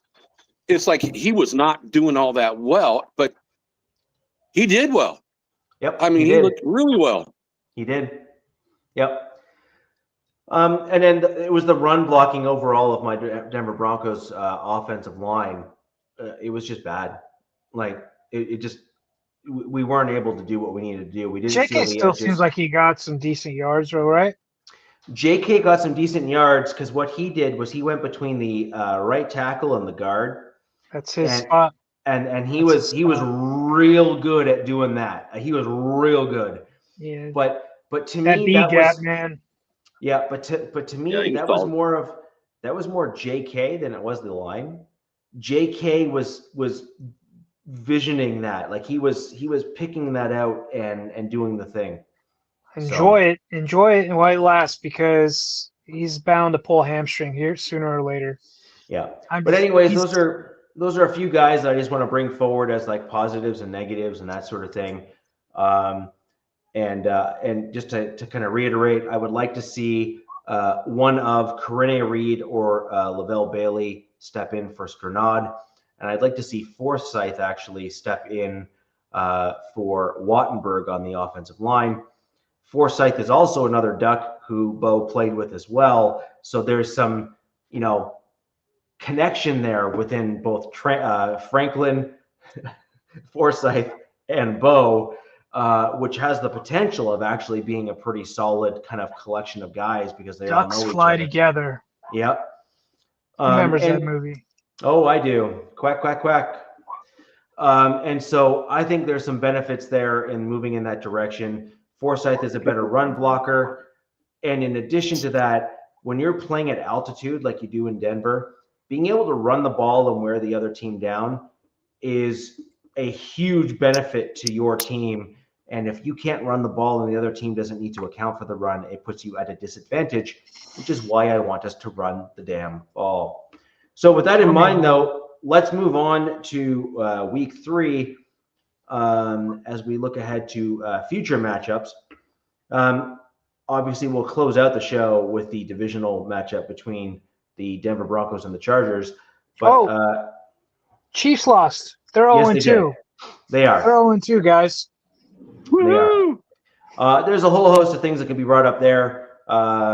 Basically, the Chiefs secondary is getting torched a little bit, and we're having some other issues with the Chiefs as well. Like, as you said, they tried to start going kind of hero ball, and then they've now readapted back to like dink and dunk. I mean, their leading rusher is Mahomes, and kind of interesting stat about the Chiefs is they haven't gone, or Mahomes hasn't gone 0-3 since he was in high school. So it's going to be really interesting to see what happens this week with the Chiefs. That's crazy. Been since high school 0-3. That just shows you how good that guy is. Yeah. Well, so he lost a lot of games at Texas Tech or wherever he came from, but he never together. Jack, let's talk about your Raiders in week 3, and then we'll spend a little bit more time on the Chargers and Broncos to close out the show. Right. Yep, and then I'll give my score on this one too. So again, coming off the loss against the Chargers, now we got to fly across the country to go back. Start off in New England, come back home. Now we got to fly again across the country to play against the Washington Commanders. So on a short week too, man. And on a short week, you brought it up. You took the words out of my mouth. That's okay. Don't apologize. I like that we're thinking the same way. So yeah, that's always difficult. The Raiders have always had issues. I think a lot of West Coast teams have issues, or vice versa, when you're going from East Coast to West Coast and so forth. And especially on this short week, the one good piece of news, I feel sorry for the kid Jaden Daniels. Man, I know a couple years ago when Antonio Pierce was here and he was the coach at Arizona State with him on the team. Yep. Us Raider fans were saying, let's give up 3 first-round draft picks and let's get Jaden Daniels because he looks like that generational, quarterback. He's tall, lanky, super fast, got a big arm. I mean, he can make every throw. So it's going to be really interesting. Does he play or does he not play? So, and it's kind of what we talked about earlier in the show, kind of with Brock Bowers. And, I saw this, on NFL Network tonight. It's like, okay, you're going to play against the Raiders. They're on a short week. They didn't play very well. You got a Marcus Mariota in, as your backup and kind of runs a similar type of offense, as Jaden Daniels does. Do you put this kid at risk or not? And that's the biggest storyline of this whole thing because it has to be totally changing my game prediction numbers. But the one thing is like, you look at Marcus Mariota, his last start was week 13 in 2022. Oh, wow. So is that against the Chargers? I don't know. I didn't look it up who was like week 13. So if you want to check that out. Yeah. And just kind of looking at some of the comparisons between the Commanders and the Raiders. Yeah, Commanders are a little bit better. Again, they have Jaden Daniels. So, but again, we don't know Mariota. They're better on the offense. And they're way better, in their rushing attack, which again is going to be a strength for my, for the Raiders, the Raider Nation in the way of Las Vegas Raiders, again, stopping the run. But I look at the offensive line, it's like, and the Commanders are not the greatest on stopping her. I've seen everything from ranked 14th to 25th to stop the run. So this is, something I see Genty definitely getting more involved. Pete Carroll brought this up in his press conference. He's going, hey, we need to get him more involved. Genty actually took the podium, said, hey, I'm the number 6 pick. I expect to get, more, load put on my shoulders, right? To carry this team. So I think there's an opportunity to actually run this ball, more this game than I've seen against your stout defense, New England stout defense. So I see there's like a lot of potential there. Yeah. I'm nervous. I am totally nervous. Again, it depends on the quarterback. The Raiders, like I mentioned, are 27th against the pass. And oh my God, it's like that's just dog water. It is straight up dog water. Hopefully Patrick Graham, he did well again against your Chargers. He knows how to change up the schemes. He's going to have to do that again and be very creative. Again, your Bolts only got 3 points in the second half. So he's going to have to be creative against the Washington Commanders. And again, I really feel it's all about the health. I didn't really see, they had who didn't practice today was Zach Ertz, Von Miller, and Laramie Tunzel, but they weren't hurt. It was I don't just even think healthy. Von Miller is playing, to be honest with you. Like, I was watching some of their game, and all I see is Von Miller just is on the sideline. I don't even know if he goes in. Maybe he's like on situational stuff, Jack. Probably third downs is what I'm guessing. But I mean, he didn't practice. What's up, Sharif? He didn't practice today, but all the guys they sat, they were not injured. They're just getting older as vets. Give them more, rest. So it's going to be an interesting game, and it's going to be fun to see Jeremy Jin go back to where he came from last year, now on the Raiders. But we definitely, and I will say this, Washington's wide receivers, so far they haven't looked the best, No. Terry hasn't been that great. Debo, not really either. So that's going to be an interesting matchup. I think, the Raiders are going to definitely stuff the run again against them. I mean, yeah, because they lost Eckler, and now I think. Thank you. Okay. Thank you, because I forgot about that. Yeah. I have it written down. I haven't gotten to it. You did bring up Eckler. That is a huge running loss for that squad. Yeah. Popped his Achilles, man. Oof. Oh, he's done. He's done. Yeah. He's done. So, that's pretty much it. I do see it's going to be a more competitive game. But you think that's career ending for him? If and only if Jaden Daniels doesn't play. Depends on Eckler has that size where they can come back from stuff. He just has that, but he is getting up there in age. Look, Eckler's last 2 seasons were, I would say, a season and a game.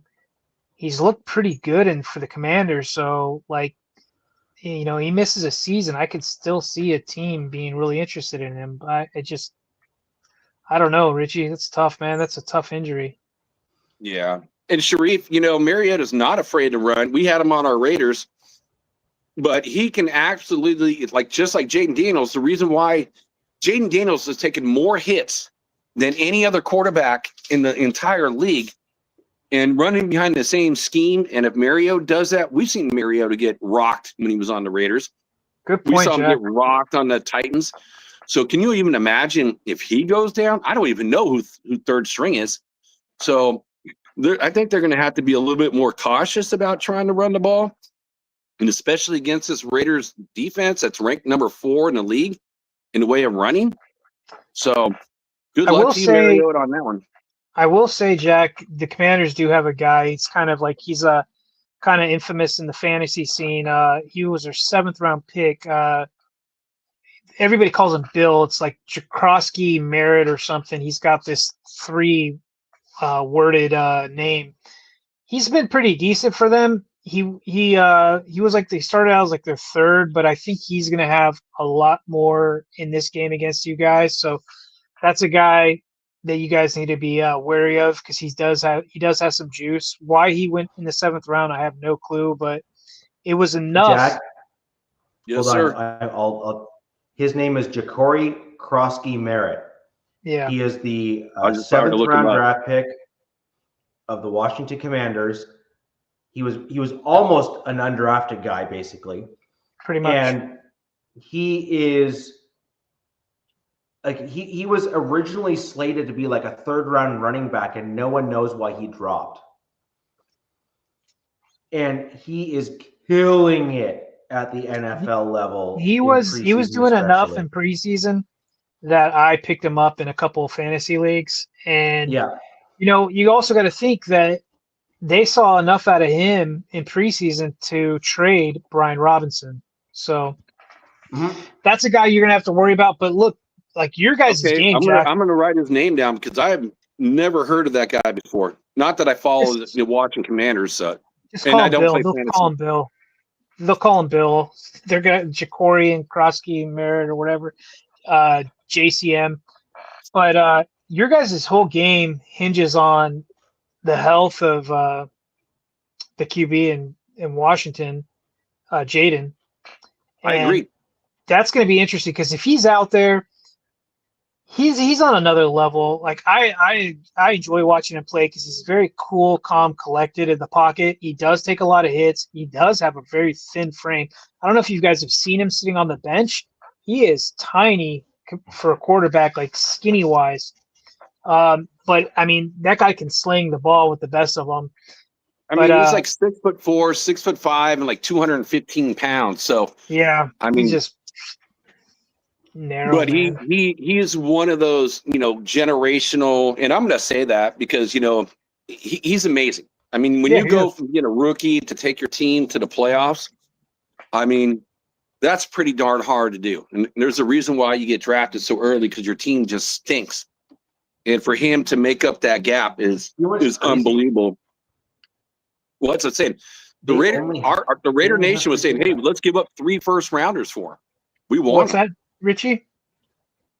Say it again, Rich. So if Daniels doesn't play, Mariota, Mariota and Josh Johnson, and that's it.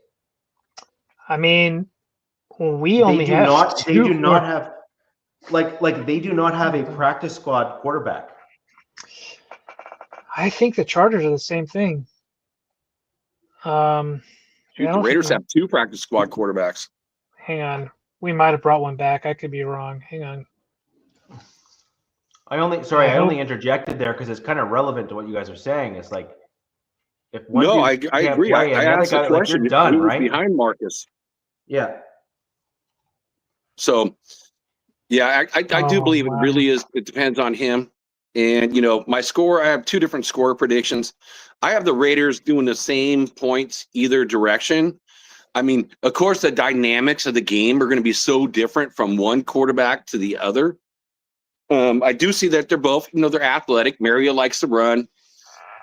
He does not have the arm of a Jaden Daniels.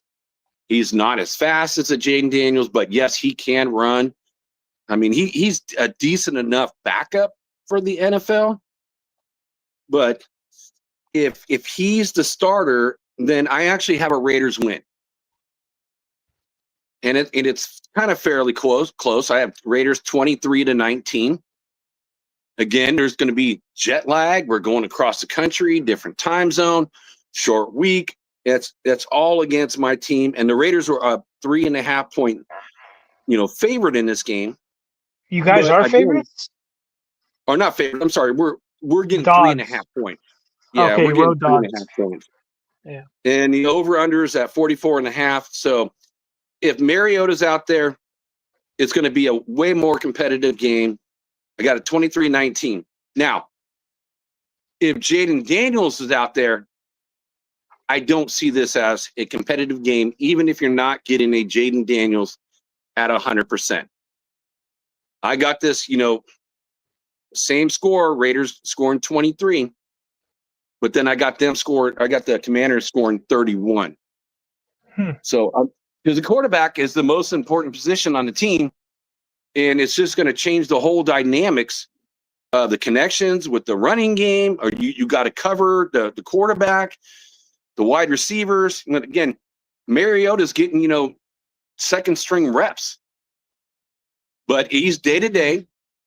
And again, it's all about, the Commanders front office, which again, I saw on, the TV for the NFL Network. Do you risk long-term a player that is a franchise changing player playing against a team that lost against the Chargers big time, going across the country, short week, and just give it to Mariota and make sure he's okay? Or is he really okay and he just goes back in? Which, these head coaches are whatever, it really is. They're going to say the opposite just to throw you off. Yeah, gamesmanship. Yep. A little bit of What's up, tomfoolery. Raider Nation soldiers? So, Jack, let's assume that Daniels plays because we don't know otherwise yet. What's the score prediction? Who wins? Who loses? Oh, I just said it. Again, if he plays, the Raiders are 23, Commanders are 31. 31. Okay. All right. And do you have it reversed if he doesn't? Yeah, I have it. If he doesn't play, the Raiders still score 23, but Commanders score 19. Oh, okay. Sorry. I thought it was just invert. Okay. Yep. All right. Because, I did see, before he got hurt, I think there was a 7-point spread, and then it changed to 3.5, based on his being questionable. I think the Raiders win this even if Daniels plays. Wow. Okay, I like that. Richie, you go. Talk your smack, bro. So we keep on talking, or at least I do, and I know DZ and Jack, you a little less, but at least DZ has mentioned too, like matchups matter, scheme matters, matching different teams and everything kind of matters. You and your team do not match up well against the Chargers. No. Your team doesn't run the ball well because your offensive line isn't great at run blocking. Yep. And the Chargers have a good secondary, and you don't have the full weaponry without Bowers at full strength to combat a strong secondary like the Chargers have. And so, the score kind of showed that, which is fair, right? Like, it is what it is. And I think that's why you landed where you did in the game against the Chargers. Now, let's flip the script just a little bit, which is the Commanders have struggled in recent games to throw the ball properly. And I think it's fair to say that it's probably because of Jaden Daniels maybe not being at 100%. So fine, fair enough. But what you do very well as a Raiders team is stop the run. And you can do that with less effort because of how your team has been built than some other teams can do it. And so now I think it actually sets you up very well against a running quarterback, because I think that allows you to actually tackle Daniels without getting major gains on your team, because you have the thumping safeties that will come down and clock that dude probably out of the game, actually, when he's running by the sidelines to try to get that extra down. And in my opinion, I think that's what makes a difference. And so for me, I just think that the Commanders are going to be kept one-dimensional. And I think that you're going to basically force them to try to throw on you. And with a quarterback that is hurt and a pass rusher like Max Crosby, as well as some of the other dudes that you've had step up on your team, including Latu, as well as Kuntz. Kuntz. Yeah. Or say Butler on the inside. No, but Butler's been good, but not great. But I'm talking like the other guys on your team. Like you've got some guys that across that defensive front that are much better than I think a lot of people give them credit for. And I think that's the difference, honestly. I think that's the big difference between, what you have and what, say, some of the other teams have had that the Commanders have gone up against. And I just think you're better suited to stop them. That's like it's launched. Like that's just straight up. That's it. So I have you guys winning. My score for the Raiders is going to be a little lower than you had, Jack. Generally speaking, I have you guys at probably higher than what you had, but I have you guys at 27 because I think that you guys are going to be able to also run the ball a little bit after you kind of wear down the Commanders a little bit, and they'll start to lose hope. And I think Genty will then start to kind of pop off a couple runs here and there. So I have you guys at 27, and I have the Commanders at a score of 17. Wow, I love it. Love it. This is a tough one because. And is that, Richie, before we move on to DZ, is that no matter who's the quarterback? No, I have that as if Daniels is actually playing. Oh, okay. This is tough for me because I don't know if I agree with Richie on this. Now, this all hinges on Jaden Daniels. He's playing. If Mariota's playing, I have zero faith in him. No, sorry, Mariota believers, I don't have any faith in him. And if Mariota plays, then I think it's a close game and the Raiders could eke it out. But the Commanders put up 18 against the Packers. They lost that game 27-18. Packers, I think, is the best defense in the NFL right now, in my opinion. And then they steamrolled the Giants, who probably have, I think, could be the best D-line in the NFL. So this is where your offense has to be hitting on all cylinders, I feel like, to go against the Commanders on the road at their house. And, do we get the Patriots game or do we get the Chargers game? What are you going to get out of Geno? Bowers should be a little more healthy, right? So I just, I know, like I was watching Genty against us, and it's like he was so close to try to break one off, right? He's got that, that quickness, that speed. We're watching him twist off guys, doing 360 spins and things like that. But, I don't know about the Commanders defense that much, but I don't know, man. I got the Commanders still taking this, and I think it's going to be around like, it's going to be like, I think 24-17. I think the Commanders take this 24-17, but that's if Jaden plays. And another big question too is going to be, I'm not sure how long, again, concussion protocol lasts. Is JPJ sat out last week? Is he going to be back 3 weeks? All right, then I'm already kind of counting him out. No, it varies. Yeah, he'll be good. He'll be good by next week. Like he'll be good for this game. Yeah. I think JPJ. Like he's in a red jersey, but since he sat out all game, and it also has to do with his history and concussions as well. So, like, has he had any in the NFL? Did he have any last season? I don't know if he's ever had any in college, but this is his first in the NFL.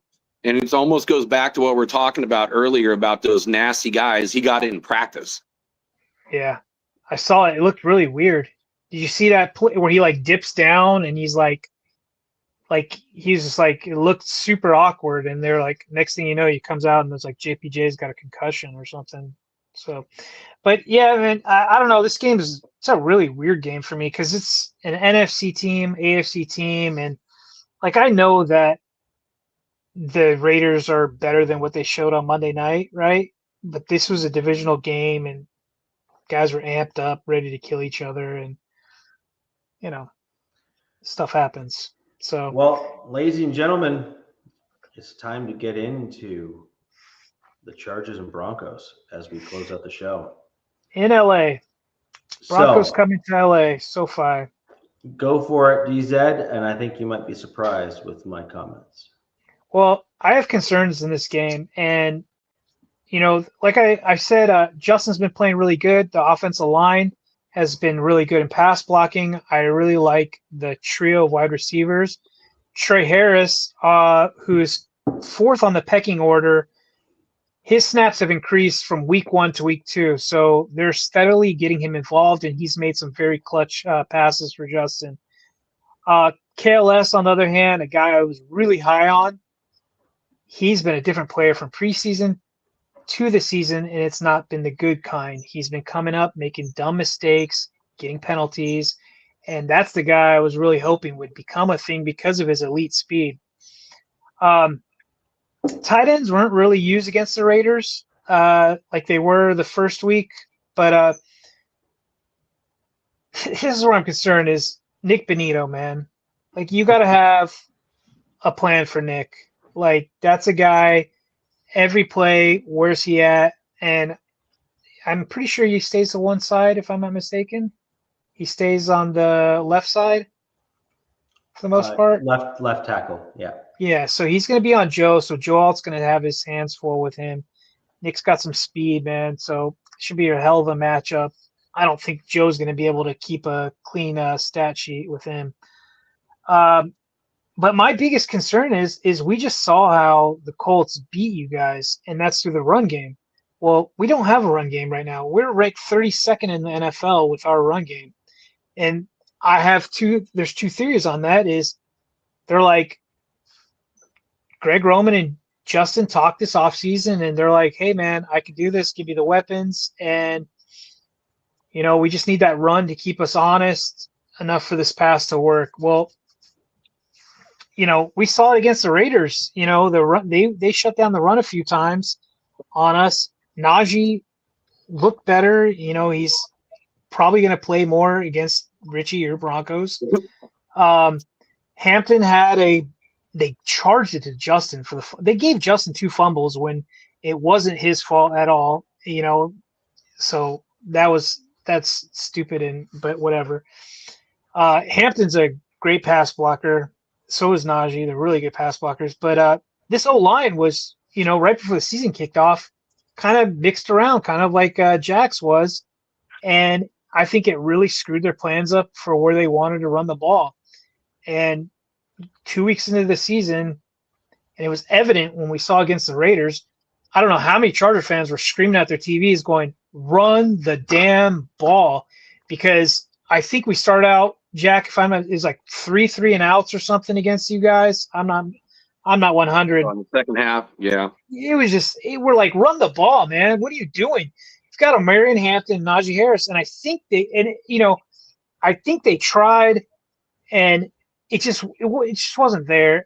And your guys' secondary are probably pissed off by the way they performed against the Colts. They're going to be coming in hot. This is a divisional game. This means something. Chargers know what it means as well. I would have said if this was a different coaching staff that this is a total drop game. And I think Jim is still in their ear like, hey, man, this is a divisional game. But then look, Khalil Mack's out. Tuli, he's a solid edge guy. He doesn't have elite stats like Max or Nick or anything like that. But then the guys next to him, Caleb Murphy, who I was high on coming in this season, and Bud Dupree, they're just guys, man. They're Jags, just a guy in the league. They don't do anything special. They run around, they got speed, but you know, the thing about Nick's or Bo is you got to put pressure on this kid, man. You got to get in his face. And what did the Broncos offense do? They kept that kid clean, and I don't think that the Colts had much pressure on him. Yeah, 0. So, if he can sit back there and wait for Cortland or wait for Franklin to do his thing, it wears on a defense. And, I do love our secondary. I love our safeties. Linebacking core, we'll see with this practice report on Dayon, who's got that carryover sickness. We'll see how he feels because this is a short week. We played on Monday night. But this is going to be a tougher game because this defense is more of a complete defense. It's, Jack, I was talking about the Raiders. I really liked you guys' front seven, but obviously your secondary, they were able to expose them. They were able to get some by them. We saw on a couple touchdowns. But if they can't run the ball, I don't see us winning this game. And then if we don't get our tight ends involved, which we couldn't because we were using them to chip Max on the right side, we'll see what they want to do with Joe on the left side if they want to put somebody over there. This is a tough game for me, but Justin's been pretty clean. He almost threw an interception to you guys, Jack, in the last game. There was a one where he threw a ball like way too flat. I think it bounced out of your guys' hand. I forget who it was. I think it was Landon Roberts, if I'm not mistaken. I'm not 100 on that. But it's gonna be a tough game. Broncos fans travel really well. Also, this is the home opener, not that Brazil thing. So the fan base should be pumped. But yeah, man. Am I gonna give a score prediction right now, Richie, or no? You can go for it. Give your score prediction. We'll see where we're at. By the way, hold on. 1 sec. Private chat. I'm gonna message my thing. I have this. There you go. So you know I'm honest. I'm not looking at private chat right now. I'm not looking at the private chat. That's fine. No, my point is I gave my score prediction in the private chat, so whatever you say is not going to be impacting what I'm going to say. So okay. Dude, I don't know, bro. I think we're like 2.5 point favorites at home, which is really nothing. It's just a flip of a coin, essentially. Damn, dude. If I saw a better resemblance of our run game, this would have made it a little easier for me, but I don't know. Oh. I got to think about this, man. Don't look next time. Huh? I didn't look. Look. Okay, good. No, I have not looked. I'm not looking at private chat. My hands are here. The crossed. I'm not looking. So, Richie, why don't you rock and roll with your Broncos coming in this game? Because sure, I have seen 2 games in a row where my Denver Broncos have struggled against the run. I've seen my Denver Broncos get pushed back by opposing teams' offensive line in the run game and struggle against larger, strong backs. Now, Jonathan Taylor is not huge, but he's a very good running back. So it was just, it's just, it is what it is. He's in the 220s. He's still a big boy. Well, I mean, he's not like a Marion Hampton or a Najee Harris, like where they're like the big, strong guys.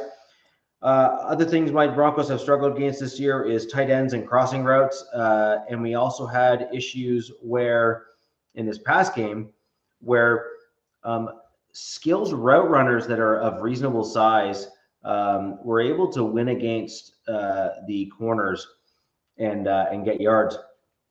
QJ has on your team has figured out that he can actually catch a football, which is a surprise for you, I'm sure. Yeah. I mean, we've made multiple comments on the show about him and his brick hands, and all of a sudden he's like, hold my beer, I got it now, and he's got it now. So good for him. But I just think there's a lot of compounding factors here as well. Your team is well built to stop my Denver Broncos. Your team is well built to stop the run and do well against the pass. You play a gritty style of football on the defensive side. Your defensive coordinator is legit as a D coordinator at the NFL level. And typically speaking, Harbaugh has done very well, or at least typically done fairly well against Sean Payton as well. And so I don't think you guys' record at SoFi is that good. No. Well, we've had a few big comeback wins, but overall, yeah, you're right. It's not spectacular. But anyways, I have a whole host of concerns in this game. I think that your team is going to be readjusting and maybe going back to a Greg Roman special, which is not going to be great for my team given our struggles with the run. And I am going to read my score from the private chat. By the way, I do think Bo Nix is going to continue to have a good game. I don't think this game is going to fall on Bo Nix's shoulders, although I think a lot of people will try to point in that direction. I think he will continue to have a solid game. My opinion is that this game's failure, and I'm using that as a little precursor for what I'm going to say, is going to fall on the offensive line not being able to run the ball for my Broncos, because your team is very good on the defensive side of the ball. And because we're not going to be able to run the ball, the Denver Broncos are going to struggle to be able to pass the ball because of the stuff there. So my score prediction is 23-14 for the Chargers. I think that the Denver Broncos offense will revert to a shell a little bit of their Indy self, if you will. We had a much better look on the offensive side of the ball against Indy, but we struggled in week 1 on offense. So I think this is going to be a little bit of a bad offense, better offense. And I think against the Chargers, because their defense is well suited to basically combat Sean Payton, I think Bo will not necessarily have like a bunch of interceptions or all that kind of stuff. I think that he's just going to struggle. I just think it'll be a bunch of pass breakups or throwaways or combination of that kind of stuff. And I think that will hinder my Denver Broncos from winning. Obviously, I would love to be proven wrong because I don't want to lose. But I do think that with the way that your team is built, I think it is shown so far with 2-0, as your Chargers fan just came in here and reminded us. I think that is a fair stance to take. Say the score again. 23-14 for the Chargers. So this is going to be another. I just wanted to hear you say it, Richie. No, so I think this is going to be another gritty game. I mean, two defenses that are just, lights out defenses. Two, I don't want to say similar offenses because, the Chargers don't really run screens and things like that. If you guys are running the ball, believe it or not, better than us right now. I know they want to run the ball. They're probably going to try to do it this game. They'll probably try to run it up the A and B gap with Najee and Hampton. Try to see, get that 4-minute offense going. Man, I cannot get a gauge on this. I'm like, I could see us dropping this game, because go 3-0 in the division would be amazing. I could see us dropping this. I see it like a score, like I do like that 23, and then I like a 19 or something. I see there's like a 23-19 in there. I could just see this being a battle defensively, man. Just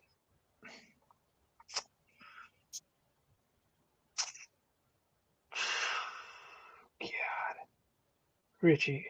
I wish you would have picked your Broncos, man. I really wish you would have just said, "Yeah, we got this. We're gonna go in there and handle business," Because look, you guys, like I said at the beginning of the show, I felt like you guys got hosed, which you disagreed with. A really good team, man. 23-19, Broncos take the dub in LA. Damn, that sucks to Is say. that what you call him? Yeah. Oh, interesting. There's a guy though. Interesting. There's a guy that's been a healthy scratch for the last 2 games. Oh, there's been 2 healthy scratches.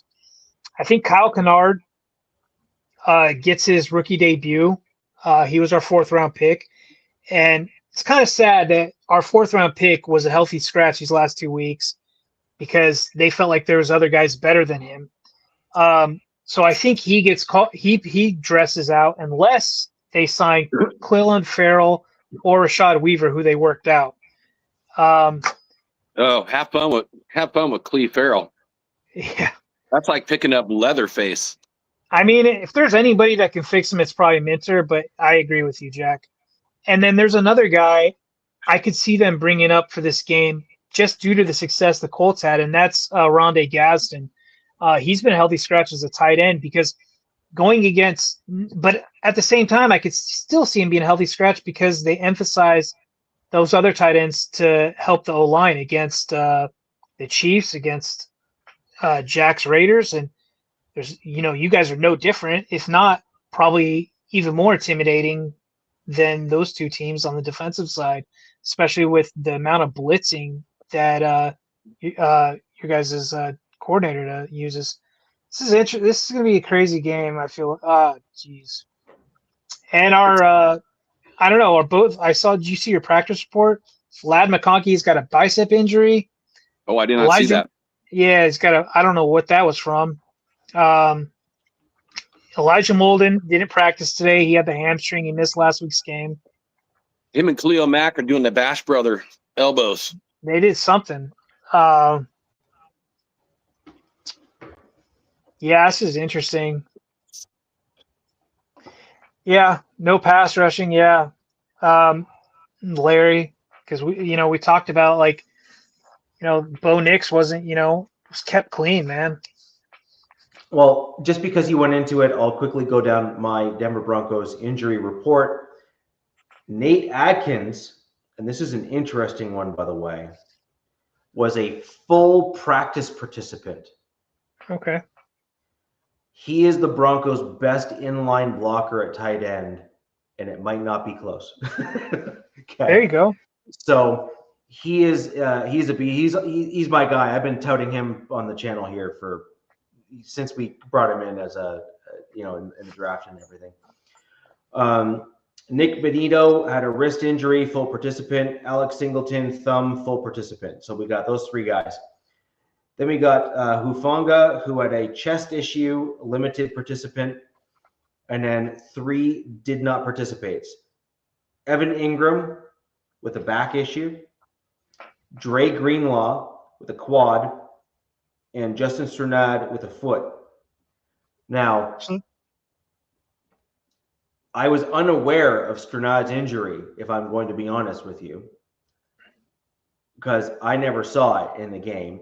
But that, just to be clear, by the way, I'm wondering if Strnad maybe not being ready to go, if that might actually see some improved inside backer play if we ended up having a different look backer in place. By necessity, that could be interesting, at least from my perspective. And I also want to just bring up Evan Ingram, by the way. That's a new injury, right? Well, he's been kind of dinged up over the course of the season so far. He's another concerning guy. He reminds me of a Dre Greenlaw a little bit. He keeps on getting dinged up here in Denver. I mean, that's in his DNA, though, man. Well, at least he's on the field. Well, barely. A half Ingram is not really worth it being on the team, in my opinion. I'd rather start bringing up some of the other tight ends and stuff like that we have on the practice squad and having them play, and let Evan Ingram kind of bench it to get himself,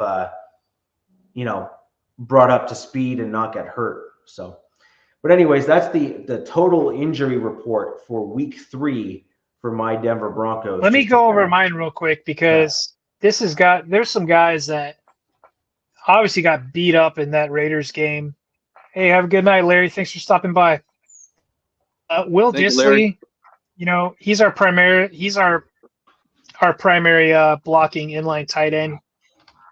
He got a knee injury, and some people were talking about like today, like he got shook up against the Raiders. Justin Aboigbe got a foot. I don't know what that's about. Cam Hart, a hip. I did see that. I think he landed on somebody's helmet because and then he got up and he went to the sideline and he was holding it. I think that was the line. And then Deion Henley, that illness carrying over. If it was up to me, I would let him sit for the whole week and just, suit up on Sunday. Lad McConkey, the bicep. That's interesting injury to me. Elijah Molden, he didn't play against the Raiders. He has a hamstring. The thing with hamstrings, you never know, dude. So they're probably, abundance of caution on him, as Jim Harbaugh would say. And then Tarheeb Still, our other cornerback, he's got a knee, shoulder, and he was limited. So, yeah, this is guys are banged up, man. And that's kind of my concern going into another divisional game is you've got two junkyard dogs going at it again, this is the third week in a row. And, the schedulers didn't do us any favor having you guys go against AFC South teams and having us go against the whole effing division weeks 1 through 3 here.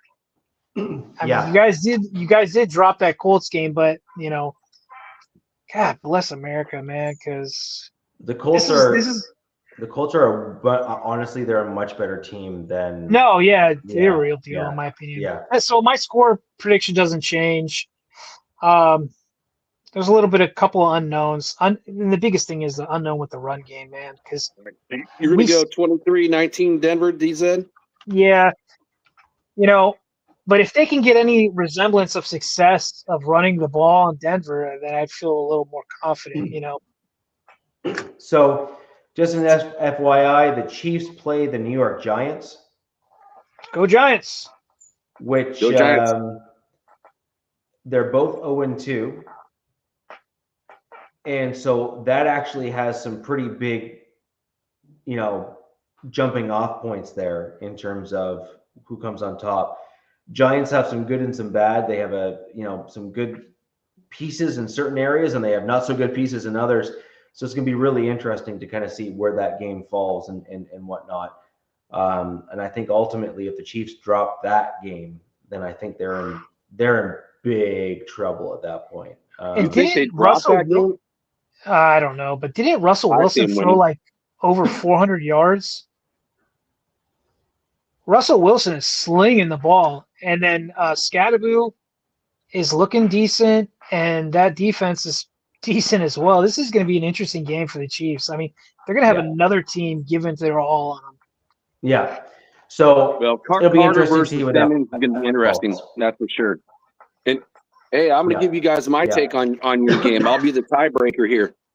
So number one, I see the Chargers offense is rated like number 4 in the NFL. Oh, so in the way of like yards. So Justin's slinging it, and and your head coach is giving him every opportunity to sling it. And where I see again the big matchup, you guys have both talked about this. Denver is rated 10th in rushing the yards, so they're the top third of the NFL. And your Chargers, DZ, are rated 8th. So you got a great matchup here in the way of rushing. Your defense, your rushing defense. Oh, okay. Okay. So you got Denver's rushing offense, number 10, your defense rated number 8. So it's going to be a battle right there. Who establishes what? And the winner of that is really going to probably, take this game. And in the way of like, which is kind of crazy, it's like with Bo Nix, again, your Chargers defense is like 16th in the pass, where Denver's defense, which I thought would be even higher at this point, is rated number 9. So it's like total flip-flops, depending on, which way you go. But ultimately, I want to see, it's going to come down to what Richie said earlier tonight. You have big boys in your running backs. And again, Denver, stopping the run, they're rated 20th. So your rushing game, which you said wasn't very good. You said 31st. I think it was 25th is what I saw. Again, different websites, different rankings. Yeah, I've seen it ranked as low as 32nd, man. It's 32. You know, it's I got to see more out of it before I can get any sort of confidence. I mean, like, but like I said, there's probably reasoning behind it, you know. All right. So again, I think the rushing games, the defensive line games on both, and I think Bo Nix is not going to, do what, Geno Smith did and try to push it too hard, too far down the field. I feel your Quentin Jefferson will do that, in trying to push it. I think, Denver's, defense, again, is stout against the pass. And DZ, your defense is, again, the cover 2, high safeties. Bo, I think, is ultimately better going mid-range versus going deep. So I do have it as a close one, but I actually have it a higher scoring game than either one of you guys. I see the Broncos running a lot of wide receiver screens and a lot of misdirection. So they'll run trips bunched up on the outside or something, and they'll have a misdirection. Well, they'll have like a back leak out the backside, or I see a lot of that game. I see a lot of taking advantage of that zone defense. That's what I see Sean Payton doing on Sunday. Yeah, I think it's going to be a lot. Again, if you're not even getting it from the run, you're just going to extend it from a shorter pass. And I think we agree on that. Yeah. So for me, again, I still have it as a higher score than either one of you guys. I got it 27-23 going Chargers in this one. I would have never, before the season started, I didn't have it this way. I had it the opposite way. I mean, we'll see, man. One never knows when you're playing in the AFC West. Yeah, I agree. I mean, like, what player am I going to lose this time? Like, who's going to be the sacrificial lamb to get a W in this game? I don't know. Well, we will wait and see if there are any sacrifices made to the football gods on behalf of the Chargers for their victory. I'm just so tired of playing you guys, man. I'm over it. I want to play I can't wait for week 4. Where you get to play a rando? Yeah, I think it's the Giants. I think we play the Giants, and then I think we play the Commanders afterwards. So, ladies and gentlemen, we've kind of given our score predictions here for the AFC West in terms of what we think. Just in recap, there are 2 Chargers victories between myself and Jack, and 1 Broncos victory from DZ. And then we have the Raiders victory from me for the Chargers, and I believe, Jack, you had the Raiders loss to the Commanders, depending on which quarterback it was. Yeah, it just depends on which team. I think you also had the Raiders losing this with the Commanders. Sorry, so we will circle back and see who's right and who's not at the next week's show. Ladies and gentlemen, if you have any questions that you would like to ask us, leave them down below in the comments. We will do our best to answer those if and when they arise. Thanks for all who joined. I agree. Anyone joining us live, thank you very much. Either live or after the fact, please click the thumbs up button and share this to whomever else you know that is a fan of the AFC West, because the more people like you come into the show, makes the show that much better. And ladies and gentlemen, until next time, where the West Side's the best side, peace! Fast lane when I pass in the street, bag of money in the passenger seat. Simcoe's been asking for me on the road from the west to the east. Way up, I might never come down, cause the coast racking up the flight miles. So high, I might never come down, so what, this is my lifestyle. Wait a minute, work.